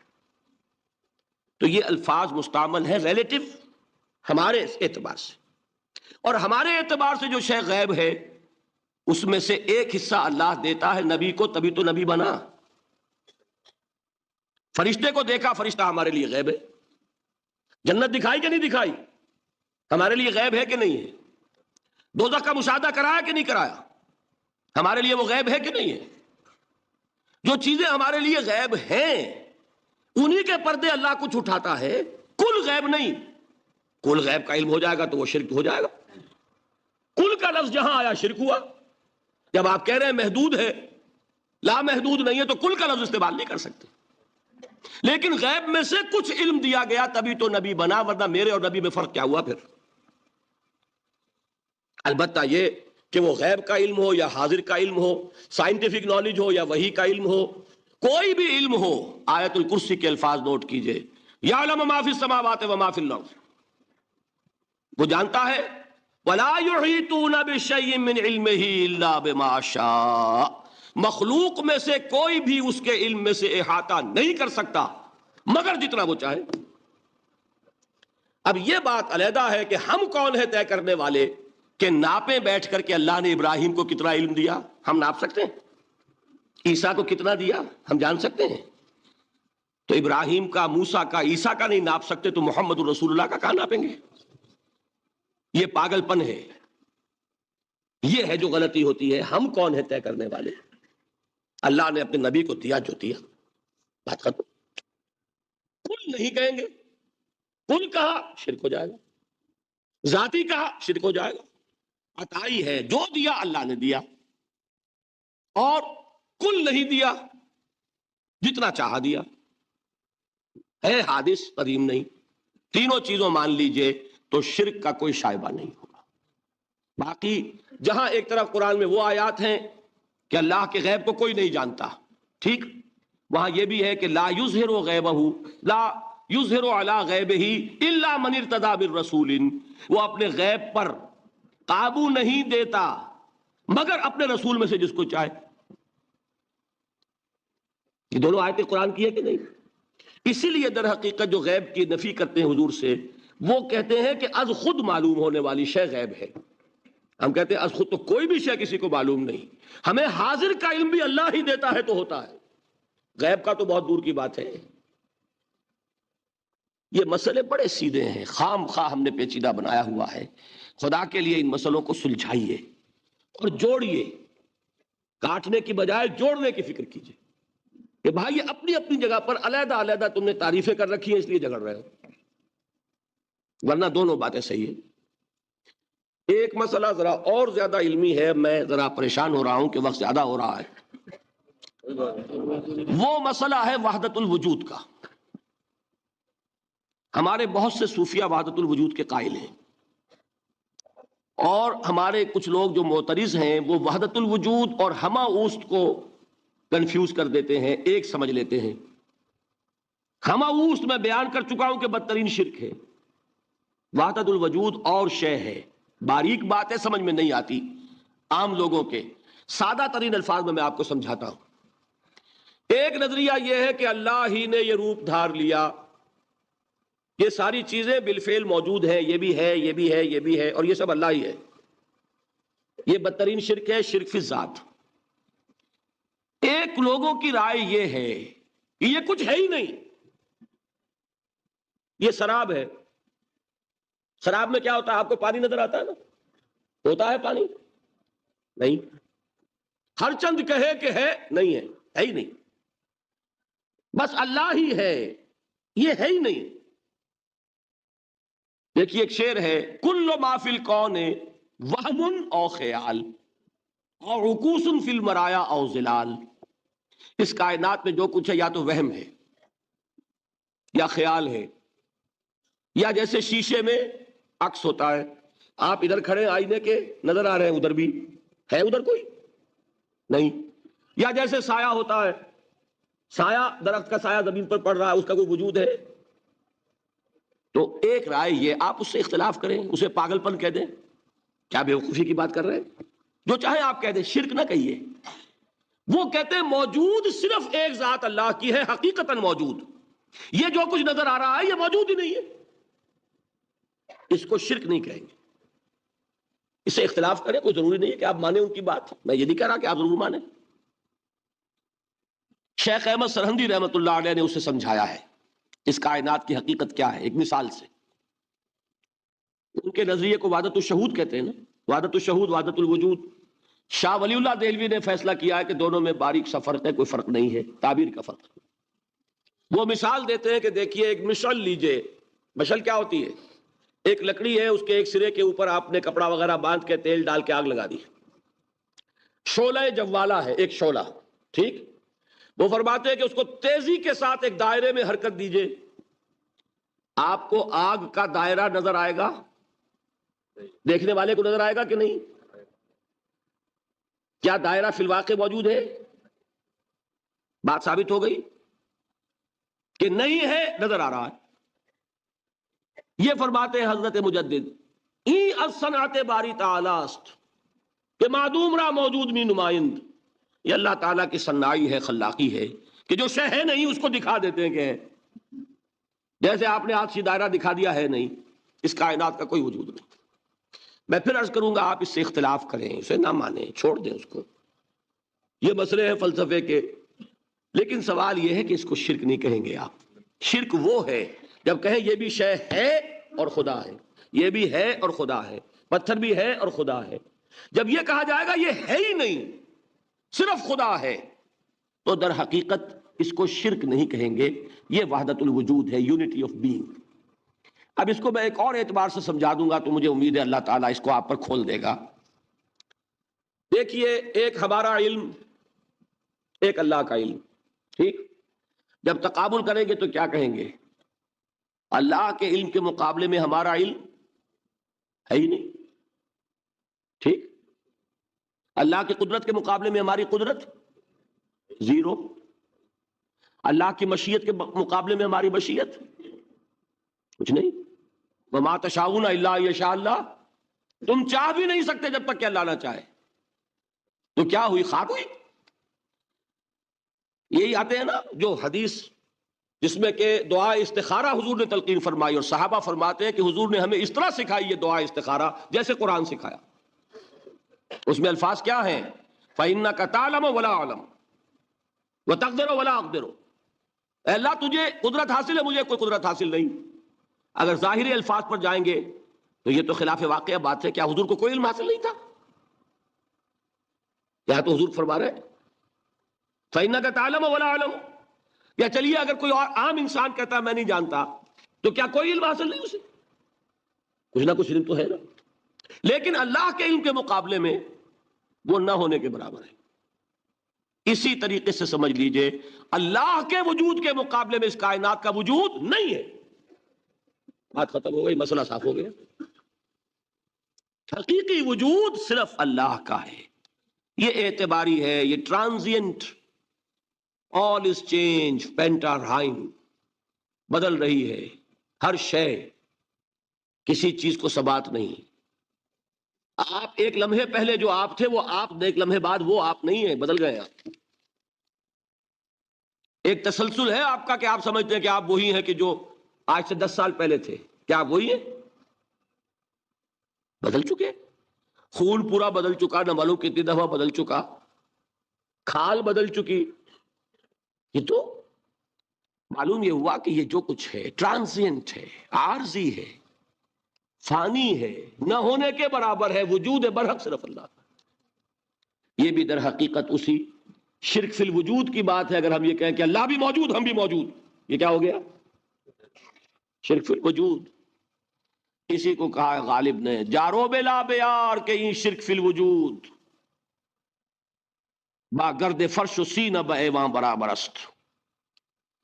اگر آپ کے گدے کے اوپر گردہ پڑ گیا ہو تو جھاڑتے ہیں نا، فرش کے اوپر گردہ ہے تو جھاڑو سے صاف کرتے ہیں. غالب کہتا ہے کہ اگر تمہارے دل میں یہ گردہ آ گیا ہے کہ تم بھی موجود ہو، اللہ بھی موجود ہے، تو لا کی جھاڑو سے صاف کر دو اس گردے کو، کہ یہ شرک فی الوجود ہو جائے گا. ہم نہیں ہیں بھائی، ہمارا کیا وجود، ہماری کوئی کیا حقیقت ہے، اللہ ہی ہے. بس یہ ہے اصل میں.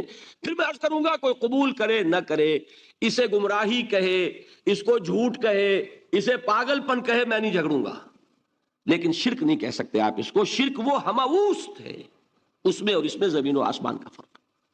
اب آئیے آخری شرک، شرک فی العبادت یا شرک فی الحقوق.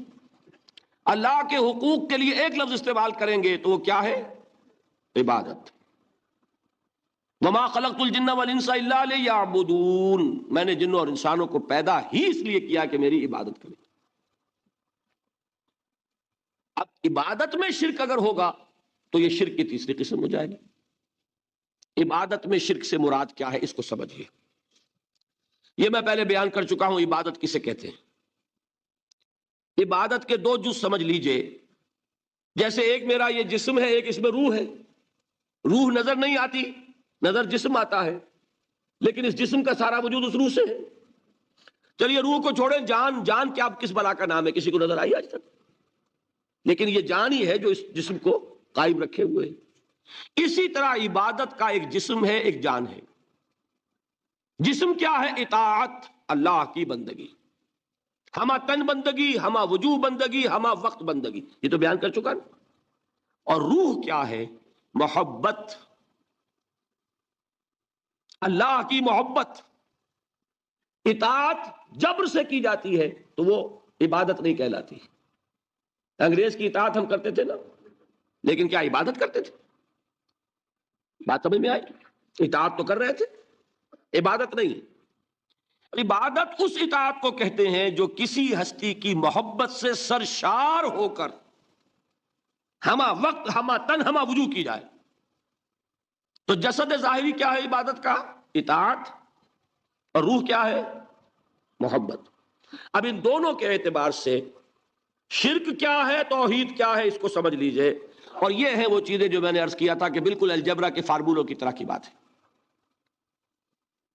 اطاعت میں توحید کیا ہے کہ مطاع مطلق صرف اللہ، ٹھیک، باقی ساری اطاعتیں اللہ کی اطاعت کے تابع. نفی نہیں ہے، والدین کی اطاعت کرو، لیکن جہاں والدین حکم دیں اللہ کے حکم کے خلاف، بات ختم، اطاعت نہیں ہوگی. بیوی شوہر کی اطاعت کرے، آپ اولو الامر کی اطاعت کریں، شاگرد استاد کی اطاعت کرے، مرید پیر کی اطاعت کرے، لیکن کیا پیر کو یہ بھی حق ہے کہ اللہ کے کسی حکم کو منسوخ کر دے، رسول کے کسی حکم پر اپنے حکم کو ور کرے، بالا تر رکھے؟ سمجھ میں آ گیا؟ اصول کیا ہے کہ اطاعت مطلق، unconditional, unlimited obedience is due only to Allah. All the other obediences are limited by his injunctions. اس کو حضور نے کیسے بیان کیا؟ لا طاعت لمخلوق فی معصیت الخالق. مخلوق میں سے کسی کی اطاعت نہیں ہوگی جس میں خالق کی معصیت لازم آ رہی. جہاں اللہ کا کوئی حکم نہیں ہے آپ میرا حکم مان لیجیے، یہ شرک نہیں ہوگا. جہاں اللہ کا حکم ہے اس کے خلاف میں حکم دوں اور آپ مان لیں تو یہ شرک ہو جائے. بات سمجھ میں آ گئی کہ نہیں؟ اب اس کو اپلائی کیجئے. اپلیکیشن بالکل انڈیویجول لیول پر کیجئے. پہلے اللہ کا حکم کیا ہے؟ فجر کا وقت ہو گیا، نماز پڑھو. نفس کا حکم کیا ہے؟ سو. آپ نے اطاعت کی نفس کی، آپ کا مطاع کون ہوا؟ نفس. اور اللہ کی معصیت میں ہوا کہ اس کے حکم کے تابع ہوا، تو آپ کا نفس کیا بن گیا؟ آپ کا خدا، معبود. کیا غلطی ہے اس میں کوئی؟ اس شرک کو پہچانیے ذرا. کون بچے گا آپ؟ بات سمجھ رہے؟ اگر تو وہ فارمولا صحیح ہے تو پھر یہ اپلائی ہو گیا. اب آپ کے اندر اتنی ہمت ہونی چاہیے، یا یہ سوچیے کہ فارمولے میں غلطی ہے. یو کین ریفر بیک، آئیے دوبارہ دیکھیے، فارمولا صحیح ہے. لا طاعت لمخلوق، میرا نفس مخلوق ہے کہ خالق ہے؟ مخلوق. میں نے اپنے نفس کی اطاعت کی اپنے خالق کی معصیت میں، تو میرا مطاع کون ہوا؟ نفس. جو مطاع ہے وہی معبود ہے، میرا معبود کون ہوا؟ نفس. اس کو کہتے ہیں مولانا روم، نفس ما ہم کم ترس فرعون نیست، لیکن اورا اون ایرا اون نیست. میرا نفس بھی فرعون سے کم نہیں ہے. فرعون نے کیا کہا تھا کہ یہ مملکت میری ہے مصر کی، یہاں میرا قانون چلے گا. الیس لی ملک مصر، کیا مصر کی حکومت میری نہیں ہے؟ میں نہیں جانتا کون اللہ کون رسول، کیا حکم صحیح کیا غلط، میرا حکم چلے گا.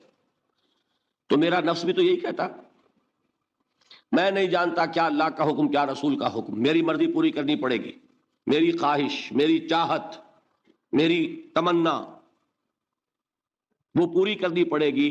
اور ہم ہاتھ جوڑ کر اس کے آگے کھڑے ہو جائیں کہ بھائی ٹھیک ہے جو تیری مرضی، اللہ کی مرضی پیچھے تیری مرضی پہلے. تو معبود کون ہوا؟ نفس ما ہم کم ترس فرعون نیست، لیکن ارعون ایرعون نیست. ٹھیک. قرآن سے سند چاہیے. قرآن نے فرمایا ارائیت من اتخذ الہہ ہواہ، کیا تم نے دیکھا اس شخص کو جس نے اپنے خواہش نفس کو اپنا الہ بنا رکھا ہے؟ الہ کا لفظ وہ ہے جو آپ کے کلمہ طیبہ میں ہے، کہہ رہا ہے لا الہ الا اللہ، اور تسبیح پڑھ رہا ہے لا الہ الا اللہ، اور جب فارغ ہوتا ہے تو نفس کو فوراً معبود بنا لیتا ہے.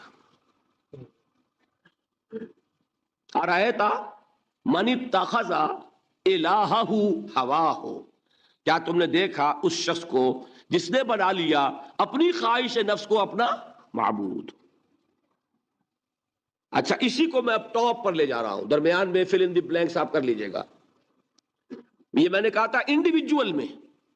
اب آئیے کلیکٹیو لائف جو ہے، قومی زندگی، اس میں سب سے اونچی چیز کیا ہوتی ہے؟ کسی بھی ریاست کا دستور. دستور میں کیا بات طے ہوتی ہے؟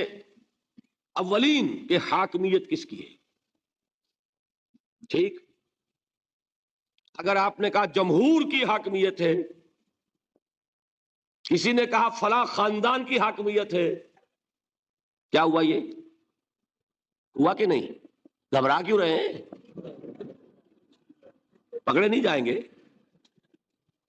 بات تو صحیح کہیے. قرآن کیا کہتا ہے؟ ان الحکم الا للہ. قرآن کی آیت ہے کہ یہ نہیں ہے کہ تمہارا کوئی اختیار نہیں، تمہارا اختیار ہے، تم قانون سازی کر سکتے ہو، but within the limits of the injunction of the Quran and the Sunnah. اگر تم نے حاکمیت مطلقہ کا دعویٰ کیا، جو چاہوں حکم دوں، جو چاہے ہم قانون بنائیں، تو یہ حاکمیت مطلقہ ہے، اور یہی اس دور کا سب سے بڑا شرک ہے. قبر پرستی کا شرک سب کو معلوم، یہ شرک نہیں معلوم. جمہوریت ان اٹس ایسنس اس دنیا کا سب سے بڑا شرک ہے اس دور کا. Human sovereignty in any form, individual ہے تو شرک، اگر وہ پاپولر سوورنٹی ہے تو شرک، کوئی فرق نہیں واقع ہوتا. اقبال نے ایسی باتیں جو کہی ہیں وہ اصل میں اس دور کے شرکوں کو پہچانا اقبال نے، اس لیے کہ اس دور کے فلسفوں کو علماء نے پڑھا نہیں. وہ سطحی طور پر جو الفاظ ہیں ان سے کچھ بات سمجھ لیتے ہیں، گہرائی میں اتر کر فلسفہ کیا ہے، حاکمیت کسے کہتے ہیں، جمہوریت کسے کہتے ہیں. جمہوریت is popular sovereignty, know limits. جو بھی لیجسلیٹو اتھارٹی ہے، عوام کے نمائندے جو قانون چاہے بنائیں، وہ ہم جنسی کو جائز کرنا چاہے اختیار ہے. دو مردوں کو میاں بیوی کی حیثیت سے لائسنس دے رہنے کے لیے، لیگل لائسنس جائز ہے، قانون ان کا مرضی ہے جو چاہے بنائے. They don't accept any limitation to their legislative authority. We are sovereign. کیا مطلب؟ ہم جو چاہے قانون بنا، یہی تو شرک ہے۔ کیا کہا اقبال نے؟ ہم نے خود شاہی کو پہنایا ہے جمہوری لباس، جب ذرا آدم ہوا ہے خود شناس و خود نگر۔ ابلیس کا ایک چیلا کہتا ہے کیوں گھبراتے ہو جمہوریت و جمہوریت سے؟ وہی بادشاہی ہے، ہم نے اس کو جمہوری لباس پہنا دیا ہے۔ پہلے ایک آدمی بادشاہ ہوتا تھا، ایک ہوتا تھا فرعون، اب ساری قوم فرعون ہے۔ وہ فرعون کہتا تھا نا کہ میں جو چاہوں قانون بناؤں، I don't accept any limitation to my authority but I am the sovereign۔ آج عوام کہتے ہیں فرق کیا ہو گیا؟ میں نے کہا تھا نا کہ 2 ٹن گندگی تھی وہ ایک کے سر پہ رکھی ہوئی تھی، آپ نے ماشا ماشا سب کو بانٹ دی، تو گندگی رہے گی، شرک تو شرک رہے گا، کوئی فرق نہیں نوعیت کے اعتبار سے۔ ہاں بادشاہت بھی ہو سکتی ہے جائز، اگر بادشاہ خود اللہ کا بندہ ہے، اللہ کے احکام کا پابند ہے اور اللہ کے احکام کو نافذ کر رہا ہو۔ داؤد بادشاہ تھے کہ نہیں؟ سلیمان بادشاہ تھے کہ نہیں؟ جمہوریت بھی ہو سکتی ہے جائز، بشرطے کہ جمہور یہ تسلیم کر لے کانسٹیٹیوشن میں کہ ہمارا اختیار محدود ہے اللہ اور اس کے رسول کے احکام سے، اب وہ اسلامی جمہوریت ہو جائے۔ اسلامی بادشاہت تھی داؤد کی اور سلیمان کی، اسلامی جمہوریت اللہ کرے کہ واقعتاً حقیقتاً کسی ملک میں قائم ہو جائے، آج تک تو ہے نہیں، لیکن یہ کہ ہو جائے تو وہ اس دور کا تقاضا ہے۔ لیکن یہ کہ اگر ہے وہ بات کہ حاکمیت مطلقہ ہے عوام کی، تو گویا کہ عوام نے خدائی کا دعویٰ کیا۔ سروری زیبا فقط اس ذات بے ہمتا کو ہے، حکمراں ہے ایک وہی باقی بتان آزری۔ جو کوئی بھی حاکمیت کا مدعی ہے وہ آزر کا تراشا ہوا ایک بت ہے، وہ فرد ہو یا عوام ہو، قوم ہو۔ ہاں اللہ کو حاکم مطلق مان کر اس کے احکام کے اندر اندر باہمی مشورے سے ایک نظام چلانا، یہ ہوگا صحیح اسلامی نظام۔ سمجھ میں آئی بات؟ اب آئیے دوسری چیز، محبت میں توحید کیا ہے؟ توحید فی المحبہ،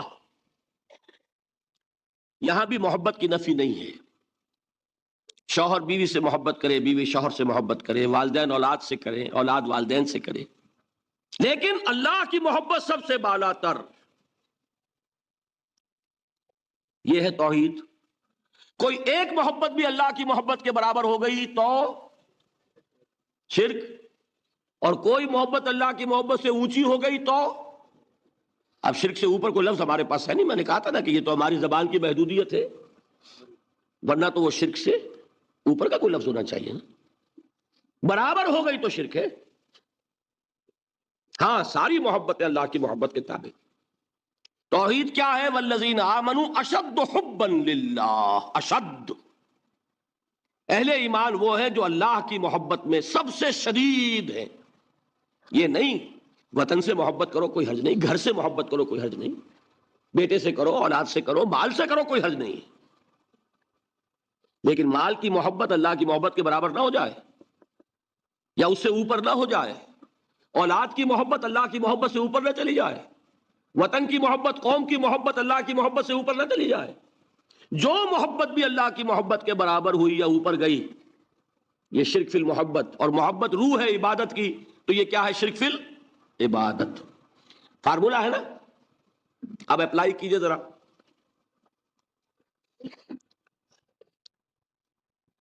آپ کو معلوم ہے کوئی شے آپ کے لیے لینی حرام ہے،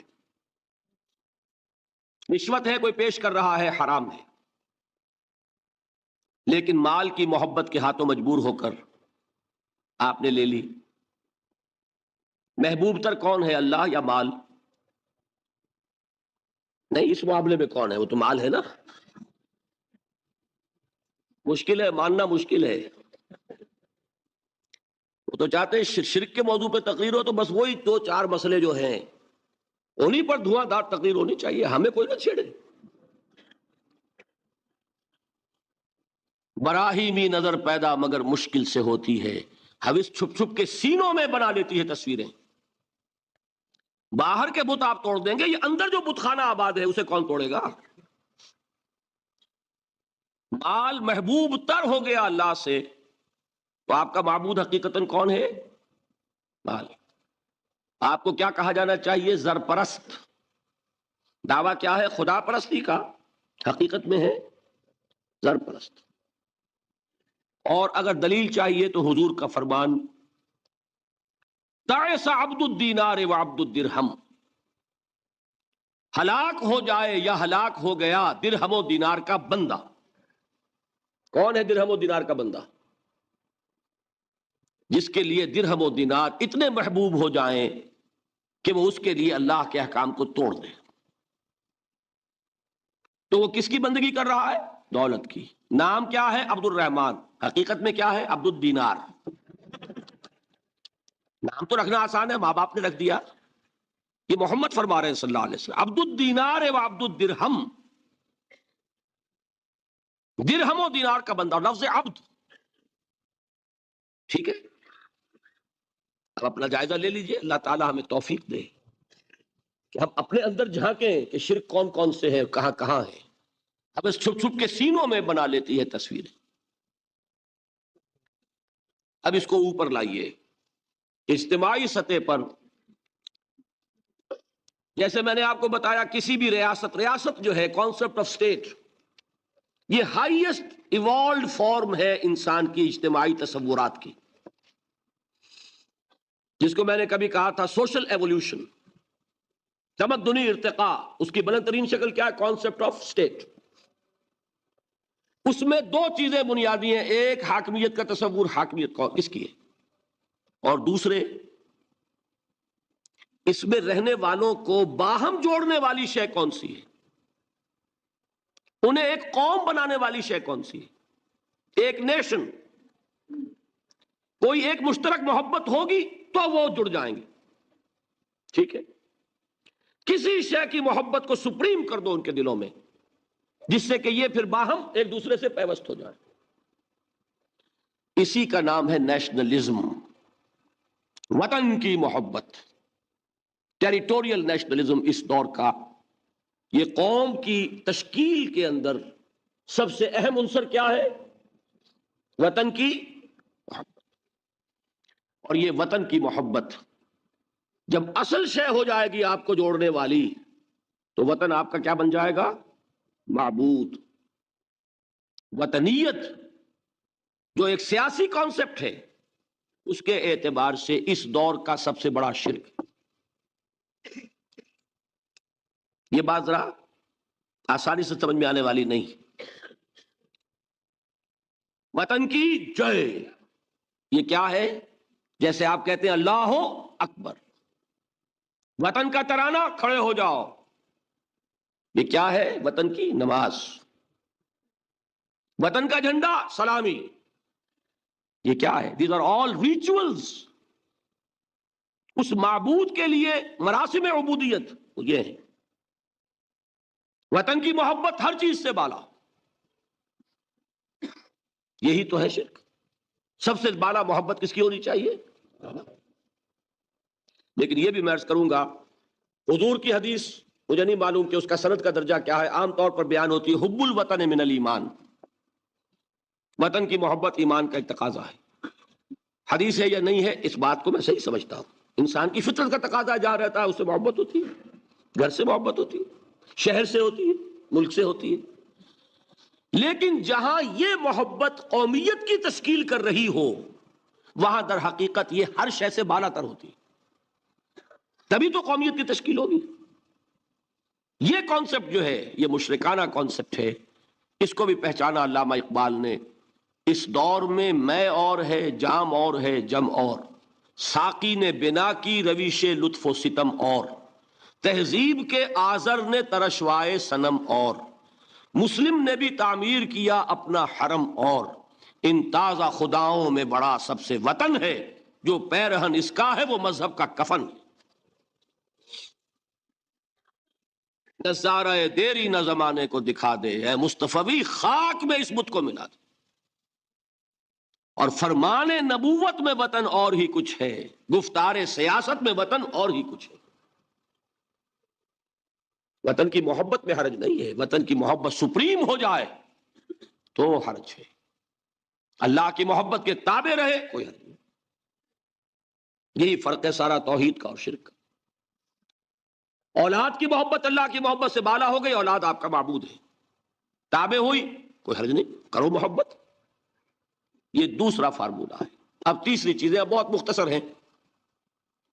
عبادت کی ایک روح بتائی حضور نے، لب لباب کہیے اس کا، وہ کیا ہے؟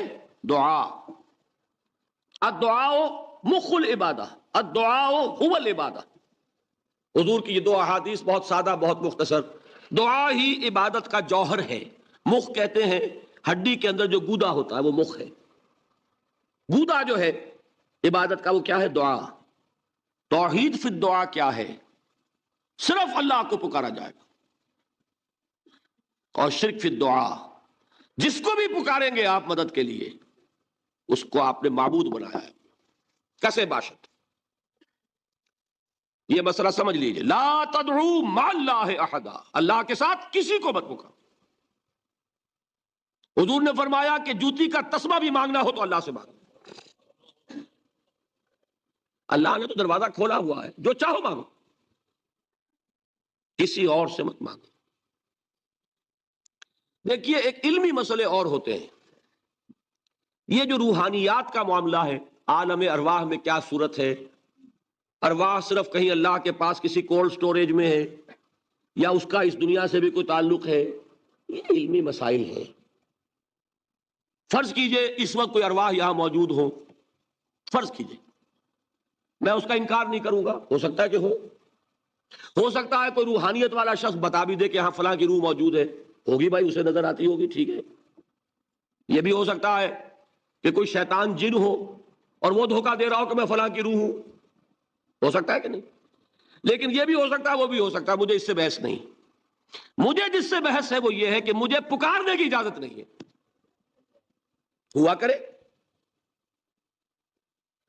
کسی کی روح موجود ہوا کرے، مجھے میرے رب کی اجازت نہیں ہے کہ میں اسے پکاروں۔ مدد مانگوں گا اللہ سے، دعا کروں گا اللہ سے، استغاثہ کروں گا اللہ سے، تکلیف کے لیے دہائی دوں گا اللہ کی۔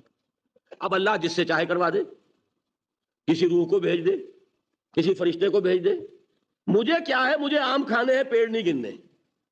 فلاں روح نے آگے کام کر دیا، کرے بھائی، میرا کام بننا چاہیے۔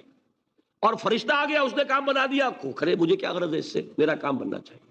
میرا مسئلہ یہ ہے کہ مجھے پکارنا ہے صرف اللہ۔ اللہ کو اس کی بھی قدرت ہے کسی کو نہ بھیجے، نہ کسی روح کو بھیجے، نہ ملائکہ کو بھیجے، بغیر کسی کے جو چاہے کر دے۔ اللہ کا مرضی ہے، وہ چاہے کسی روح کو بھیج دے، کسی فرشتے کو بھیج دے، مجھے اس سے غرض ہی کوئی نہیں۔ مجھے تو اپنی تکلیف کا دور ہونا مطلوب ہے، اس کے لیے میں پکاروں گا۔ سمجھ رہے؟ دیکھیے میں سادہ ترین کر رہا ہوں مسئلہ، عبد القادر جیلانی کی روح یہاں ہے یا نہیں، حضور کی روح انور یہاں ہے یا نہیں، یہ تو علمی مسئلہ ہو گیا نا۔ یہ فرشتے یہاں ہیں کہ نہیں، کوئی اختلاف ہے؟ میں پکار سکتا ہوں اسے کہ بھائی ذرا میرا کام کرتے رہے؟ یہ کروں گا تو شرک۔ موجود ہیں کرامن کاتبین ہے کہ نہیں؟ موجود ہونا نہ ہونا یہ مسئلہ علمی۔ جو اصل میں شرک سے متعلق مسئلہ ہے وہ یہ ہے کہ پکارنے کی اجازت نہیں۔ دیکھیے حضور کی ایک حدیث ہے، اور یہ ایک ہمارے لیے خوشخبری ہے۔ آج 8واں دن ہے، آپ اپنی نیند کی قربانی دے رہے ہیں، آ رہے ہیں، سن رہے ہیں۔ یہ حدیث بھی سن لیجئے، بشارت والی حدیث ہے۔ مجتمع قوم فی بیت من بیوت اللہ، نہیں جمع ہوتے کچھ لوگ اللہ کے گھروں میں سے کسی گھر میں۔ اس کا مصداق اول تو مسجد ہوگی، لیکن تقریباً تمام محدثین نے مانا ہے کہ صرف مسجد تک محدود نہیں ہے، سب گھر اللہ کے ہیں۔ یہ جگہ کس کی ہے؟ تو عام ہے یہ چیز، لیکن مسجد کیا ہوگا تو وہ مصداق اول ہو جائے گا۔ مجتمع قوم فی بیت من بیوت اللہ یتلون کتاب اللہ ویتدارسونہ بینہم، کام کیا کر رہے ہوں کہ اللہ کی کتاب پڑھ رہے ہوں، وہ سمجھ رہے ہوں، سمجھا رہے ہوں، تو کیا ہوتا ہے؟ الا نزلت علیہم السکینہ، ان پر اللہ کی طرف سے سکینت کا نزول ہوتا ہے۔ وغشیتہم الرحمہ، رحمت خداوندی انہیں ڈھانپ لیتی ہے۔ وحفتہم الملائکہ، فرشتے ان کے گرد گھیرا ڈال لیتے. وذکرہم اللہ فی من عندہ، اور اللہ ذکر کرتا ہے ان کا ملائکہ مقربین کی محفل میں. دیکھو تم کہتے تھے یہ انسان بڑا گھٹیا ہے، میرے وہ بندے اس وقت میرے گھر میں جمع ہے صرف میرے کلام کو سمجھنے کے لیے. اللہ فخر کرتا ہے، اس میں ذکر کرتا ہے اللہ اس محفل میں فی من عندہ. تو فرشتے ہیں کہ نہیں؟ ان فرشتے کو پکار نہیں سکتے. اگر آپ نے یا جبرائیل میرا یہ کام کروا دو، تکلیف میری رفع کر دو کہا اور شرک ہوا، یا میکائیل اور یا اسرافیل. اسی طرح اگر آپ نے کسی اولیاء اللہ کے ارواح میں سے کسی کو پکارا، اسی طرح اگر آپ نے انبیاء کو پکارا، جس کو بھی پکارا وہ شرک ہو جائے گا. پکارنے کی اجازت نہیں ہے، پکارو صرف اللہ کو، اللہ جس کے ذریعے سے آپ کا کام کرائے اس کا اختیار. باقی رہ گئے علمی مسئلے. بعض لوگ کچھ اگر شاہ ولی اللہ دہلوی نے اپنے کچھ روحانی تجربے لکھ دیے، وہ اس کو شرک بنائے پھر رہے ہیں کہ تو شرک ہو گیا، مشرک ہو گیا، یہ ہو گیا. بھائی وہ علمی مسائل ہیں. مثال کے طور پر اس میں پھر عرض کروں گا، کوئی اختلاف کرے اتفاق کرے. شاہ ولی اللہ نے یہ لکھا ہے کہ اولیاء اللہ کی ارواح ان کے انتقال کے بعد ملائکہ کے طبقہ اسفل میں شامل کر دی جاتی ہیں، اور اللہ جیسے اپنے احکام کی تنفیذ فرشتوں سے کرواتا ہے، ایسے ہی ان کو بھی اس کام میں لگا دیتا ہے. اب یہ ایک علمی مسئلہ ہے یا نہیں ہے مجھے کیا پتا. کوئی خاص دلیل شاہ صاحب نے بھی نہیں دی، میں بھی مانتا ہوں. جو دلیلیں دی ہیں اس پر میرا بھی دل مطمئن نہیں ہوا، ٹھیک، لیکن یہ ایک علمی بات ہے. اب کہہ بھی رہے طبقہ اسفل، ملائکہ کا طبقہ اعلیٰ نہیں، اسفل. اللہ تعالیٰ کی ایک بیوروکریسی ہے، اس بیوروکریسی کے نچلے درجے میں اگر یہ بھی شامل ہو جائے تو میرا کیا بگڑتا ہے؟ فرشتے بھی ہیں، وہ بھی ہو جائے، وہ بھی اللہ کے احکام کی تنفیذ کر رہے ہیں، وہ بھی کر دیں. اصل مسئلہ یہ کہ مجھے اجازت نہیں ہے، میں طبقہ اعلیٰ کے فرشتے کو نہیں پکار سکتا، اسفل کو کیا پکاروں گا؟ میں جبرائیل کو نہیں پکار سکتا، سید الملائکہ انہیں نہیں پکار سکتا. یہ ہے اصل بات.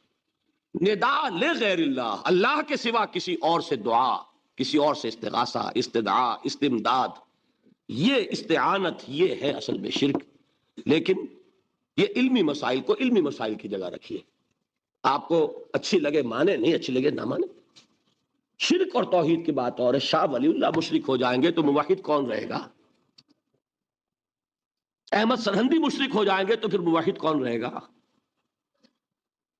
لیکن یہ کہ کچھ لوگ ہمارے ہاں، اللہ تعالیٰ انہیں ہدایت دے، پاکستان میں ہیں ایسے سرفرے لوگ جو ان سب کو مشرک قرار دے رہے ہیں، اور بڑے نہ معلوم کتنے بڑے موحد اپنے آپ کو سمجھتے ہوں گے، جن کے نزدیک اشرف علی تھانوی مہا مشرک، وہ تو مشرک نہیں، مہا مشرک. اللہ تعالیٰ ہدایت دے. میں نام نہیں لیتا کسی کا، لیکن یہ جان لیجیے اصل غلطی کیا ہے کہ ان علمی مسائل کو یہاں لا رہے ہیں. وہ علمی مسائل ہے، کوئی مانے نہ مانے.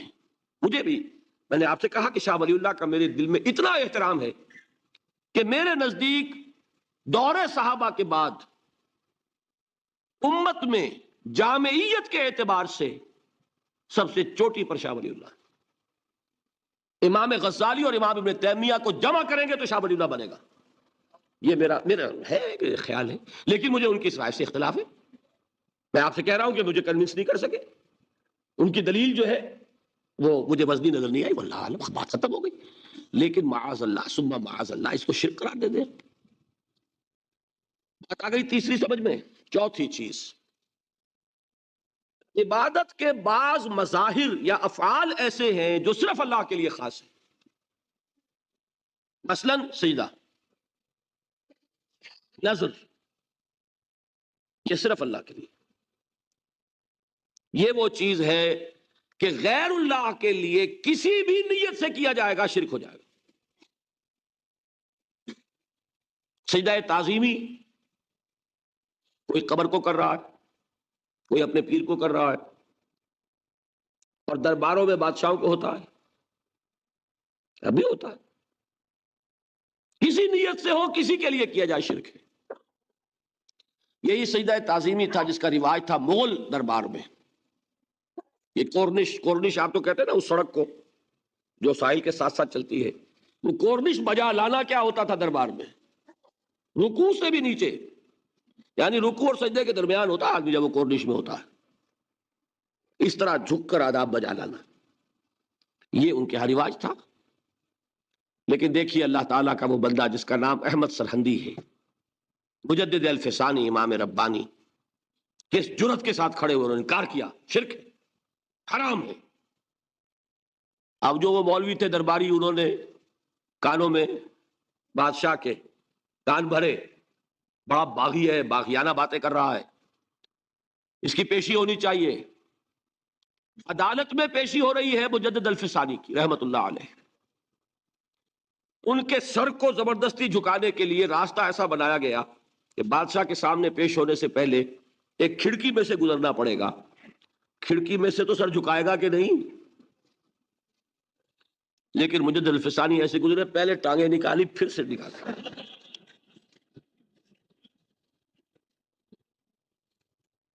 یہ کوئی کٹ ملا نہیں تھا، مجدد الفسانی۔ گردن نہ جھکی جس کی جہانگیر کے آگے، جس کے نفس گرم سے ہے گرمی احرار، وہ ہند میں سرمایہ ملت کا نگہباں، اللہ نے بر وقت کیا جس کو خبردار۔ حاضر ہوا میں شیخ مجدد کی لحد پر، وہ خاک کے ہے زیر فلک مطلع انوار۔ نہیں، گردن نہیں جھکے گی، سجدہ صرف اللہ کے لیے۔ بندہ مومن کی گردن کٹ سکتی ہے، جھک نہیں سکتی۔ کسی بھی نیت سے کسی بھی شخص کے لیے، ہمارے ہاں ویسے بزرگوں سے ملتے ہوئے ذرا جھک جانا، یہ تو ایک معاملہ اور ہے، ذرا سا آدمی اپنے آپ کو اپنی ان کی تعظیم کے لیے، لیکن یہ جان لیجئے کہ جھکنا بس تھوڑا سا ہی ہونا چاہیے، یہ 10 ڈگری سے زیادہ ہوا تو کام خراب ہو جائے گا۔ یہ اس سے زیادہ کا جھکنا جو ہے وہ کسی طور سے جائز نہیں۔ سجدہ اور نظر یہ صرف اللہ کی، یہ چوتھی چیز آئی عبادت میں۔ اب آخری چیز ہے سب سے کٹھن، سب سے مشکل، عبادت کی شرط قبولیت کیا ہے اللہ کے ہاں؟ بتائیں۔ اخلاص۔ اخلاص کی ضد کیا ہے؟ ریاکاری۔ ریاکاری کیا ہے؟ شرک۔ البتہ اس کے لیے حضور نے لفظ شرک خفی استعمال کیا، اس لیے کہ یہ نیت کا معاملہ ہے، نظر نہیں آ رہا۔ کسی نے گردن جھکائی ہے تو نظر آ رہی ہے، کسی نے کسی کو پکارا اللہ کے سوا تو سن لیا آپ نے۔ یہ تو ہے نا وہ شرک کے جو جلی ہے۔ قبر کو سجدہ کیا، نظر آ گیا، بادشاہ کو سجدہ کیا، نظر آ گیا، آپ نے کسی کو دعا کی، کسی کو پکارا، سن لیا آپ نے۔ یہ شرک جو ہے یہ ہے وہ خفی جو نظر نہیں آتا۔ حدیث سنیے اور اس معیار پر اپنے آپ کو ناپیے اور دعا کیجیے اللہ تعالی ہمیں شرک سے بچائے۔ من صلی یرائی فقد اشرکا ومن صام یرائی فقد اشرکا ومن تصدق یرائی فقد اشرکا۔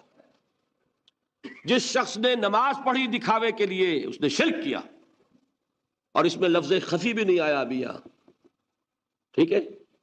قد اشرکا، فعل ماضی پر قد کا مطلب ہوتا ہے یقینی بات، شک و شبہ ہے ہی نہیں۔ جس نے دکھاوے کے لیے نماز پڑھی اس نے شرک کیا، جس نے دکھاوے کے لیے روزہ رکھا وہ شرک کر چکا، جس نے دکھاوے کے لیے صدقہ اور خیرات کیا اس نے شرک کیا۔ بچیے شرک سے، اللہ بچائے۔ اس سے ذرا آگے آئیے، حضور فرماتے ہیں کہ اگر کوئی شخص نماز پڑھ رہا ہو اور جب وہ یہ دیکھے کہ کوئی مجھے دیکھ رہا ہے تو سجدہ طویل کر دے، تو یہی شرک خفی ہے۔ یہاں خفی کا لفظ ہے، اور میں اس کا حساب، میں تو الجبرا جانتا ہوں نا، سادہ ہر چیز کو اس طریقے سے سادہ کہ سمجھ میں آ جائے۔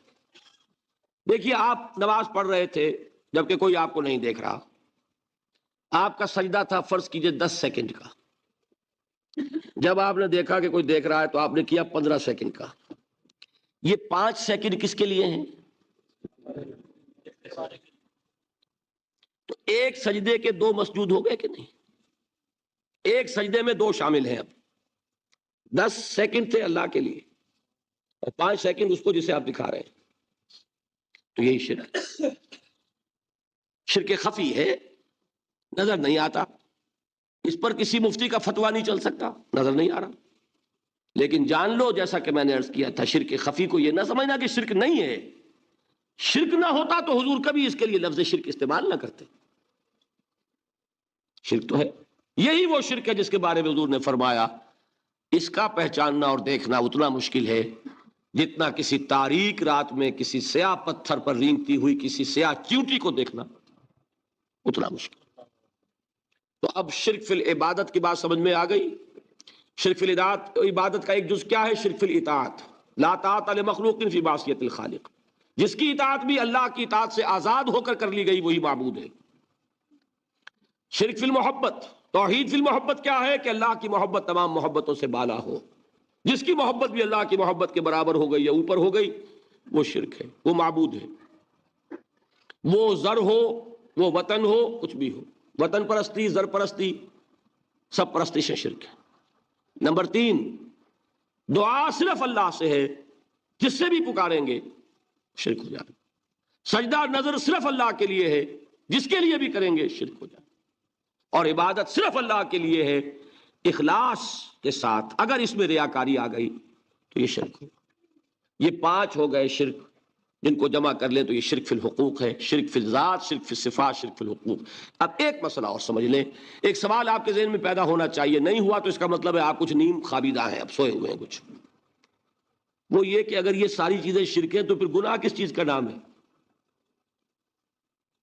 رشوت لی شرک، کیونکہ حرام شے مال محبوب تر ہے، اللہ سے شرک ہو گیا.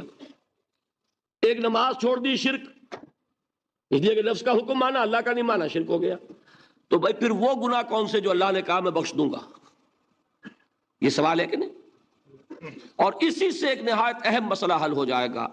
بہت اہم مسئلہ ہے جو ہمارے ہاں بڑی تلخی کا موجب بنا ہوا ہے. یہ سب چیزیں اپنی اصل کے اعتبار سے شرک ہیں، لیکن اس کے کرنے والے کو مشرک نہیں کہیں گے، بلکہ یہ چیز اگر نیت میں آ جائے، شعوری طور پر ہو جائے، اس کو استقامت ہو جائے تو شرک بن جائے گا. غیر شعوری طور پر ہو رہا ہے، بے سمجھے بوجھے ہو رہا ہے، اس کو اس طریقے سے سمجھا ہی نہیں ہے تو وہ گناہ ہے. لیکن یہ کہ دل کے اوٹ میں پہاڑ ہے، اس کو جب آپ کو دکھایا جائے گا کہ دیکھو بھائی اس کے اندر شرک مضمر ہے، اس میں شرک چھپا ہوا ہے، یہ شرک ہی کا مظہر ہے، تو وہ بات شاید سمجھ میں آئے. پھر بھی آپ کریں گے تو وہ شرک ہو جائے. غیر شعوری طور پر، غیر ارادی طور پر، نہ سمجھے ہوئے اگر کام ہو رہا ہے تو وہ گناہ ہوگا، ورنہ وہ شرک ہو جائے گا. دوسری بات یہ کہ جس کس میں ایسی کوئی چیز دیکھ لی آپ نے کہا مشرک. مشرک ہے تو مرتد، کافر، نہ اس کے پیچھے نماز ہوگی. اور پھر آگے بڑھ جائے تو وہ تو پھر واجب القتل ہے، مرتد ہے، واجب القتل ہے. پھر وہی جو حماقت خوارج نے کی تھی، ہمارے ہاں کچھ لوگ جذبات میں آ کر ایسی ہی حماقتیں کرتے ہیں. اس کا حل کیا ہے اسے بھی سمجھ لیں. دیکھیے جو بچہ الف بیتے پڑھ رہا ہے اسے بھی آپ کہتے ہیں طالب علم، ٹھیک، علم حاصل کر رہا ہے. اگر اس نے الف بیتے پڑھ لی تو کیا آپ اسے عالم کہیں گے؟ عالم آپ کہتے ہیں اس وقت جب کہ علم کی ایک مقدار جمع ہو گئی ہو، تب عالم کہلائے گا. ویسے الف بیتے بھی علم ہے، کون کہے گا وہ علم نہیں ہے؟ علم کی ماں وہ ہے، علم کی جڑ وہ ہے. لیکن عالم جس نے الف بیتے پڑھ لی کیا وہ عالم ہو گیا؟ نہیں. اسی طریقے سے شرک کی ایک خاص حد، خاص مقدار جمع ہو جائے گی تو شخص مشرک کہلائے گا. ورنہ ان انڈیویجول چیزوں کو شرک تو کہیں گے آپ، یہ شرک ہے، لیکن یہ نہیں کہ جس نے اس کا ارتکاب کیا وہ مشرک.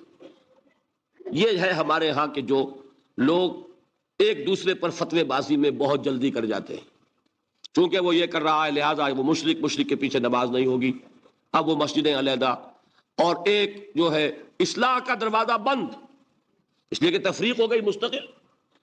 یہ نہیں، آپ اس چیز کو کہیں یہ شرک ہے، لیکن یہ کہ اس کو مشرک نہ کہیے.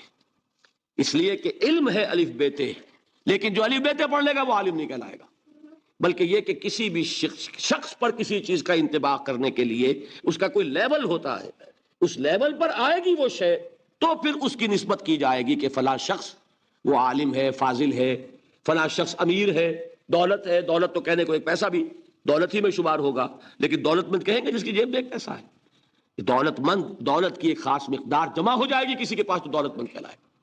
یہ ہے اصل میں فرق کہ یہ چیزیں اپنی اصل کے اعتبار سے شرک ہے، اس میں کوئی شک نہیں، لیکن جب تک یہ غیر شعوری طور پر ناسمجھے ہو رہی ہو تو ان کو گناہ کہیں گے، شرک نہیں کہیں گے. نمبر ایک.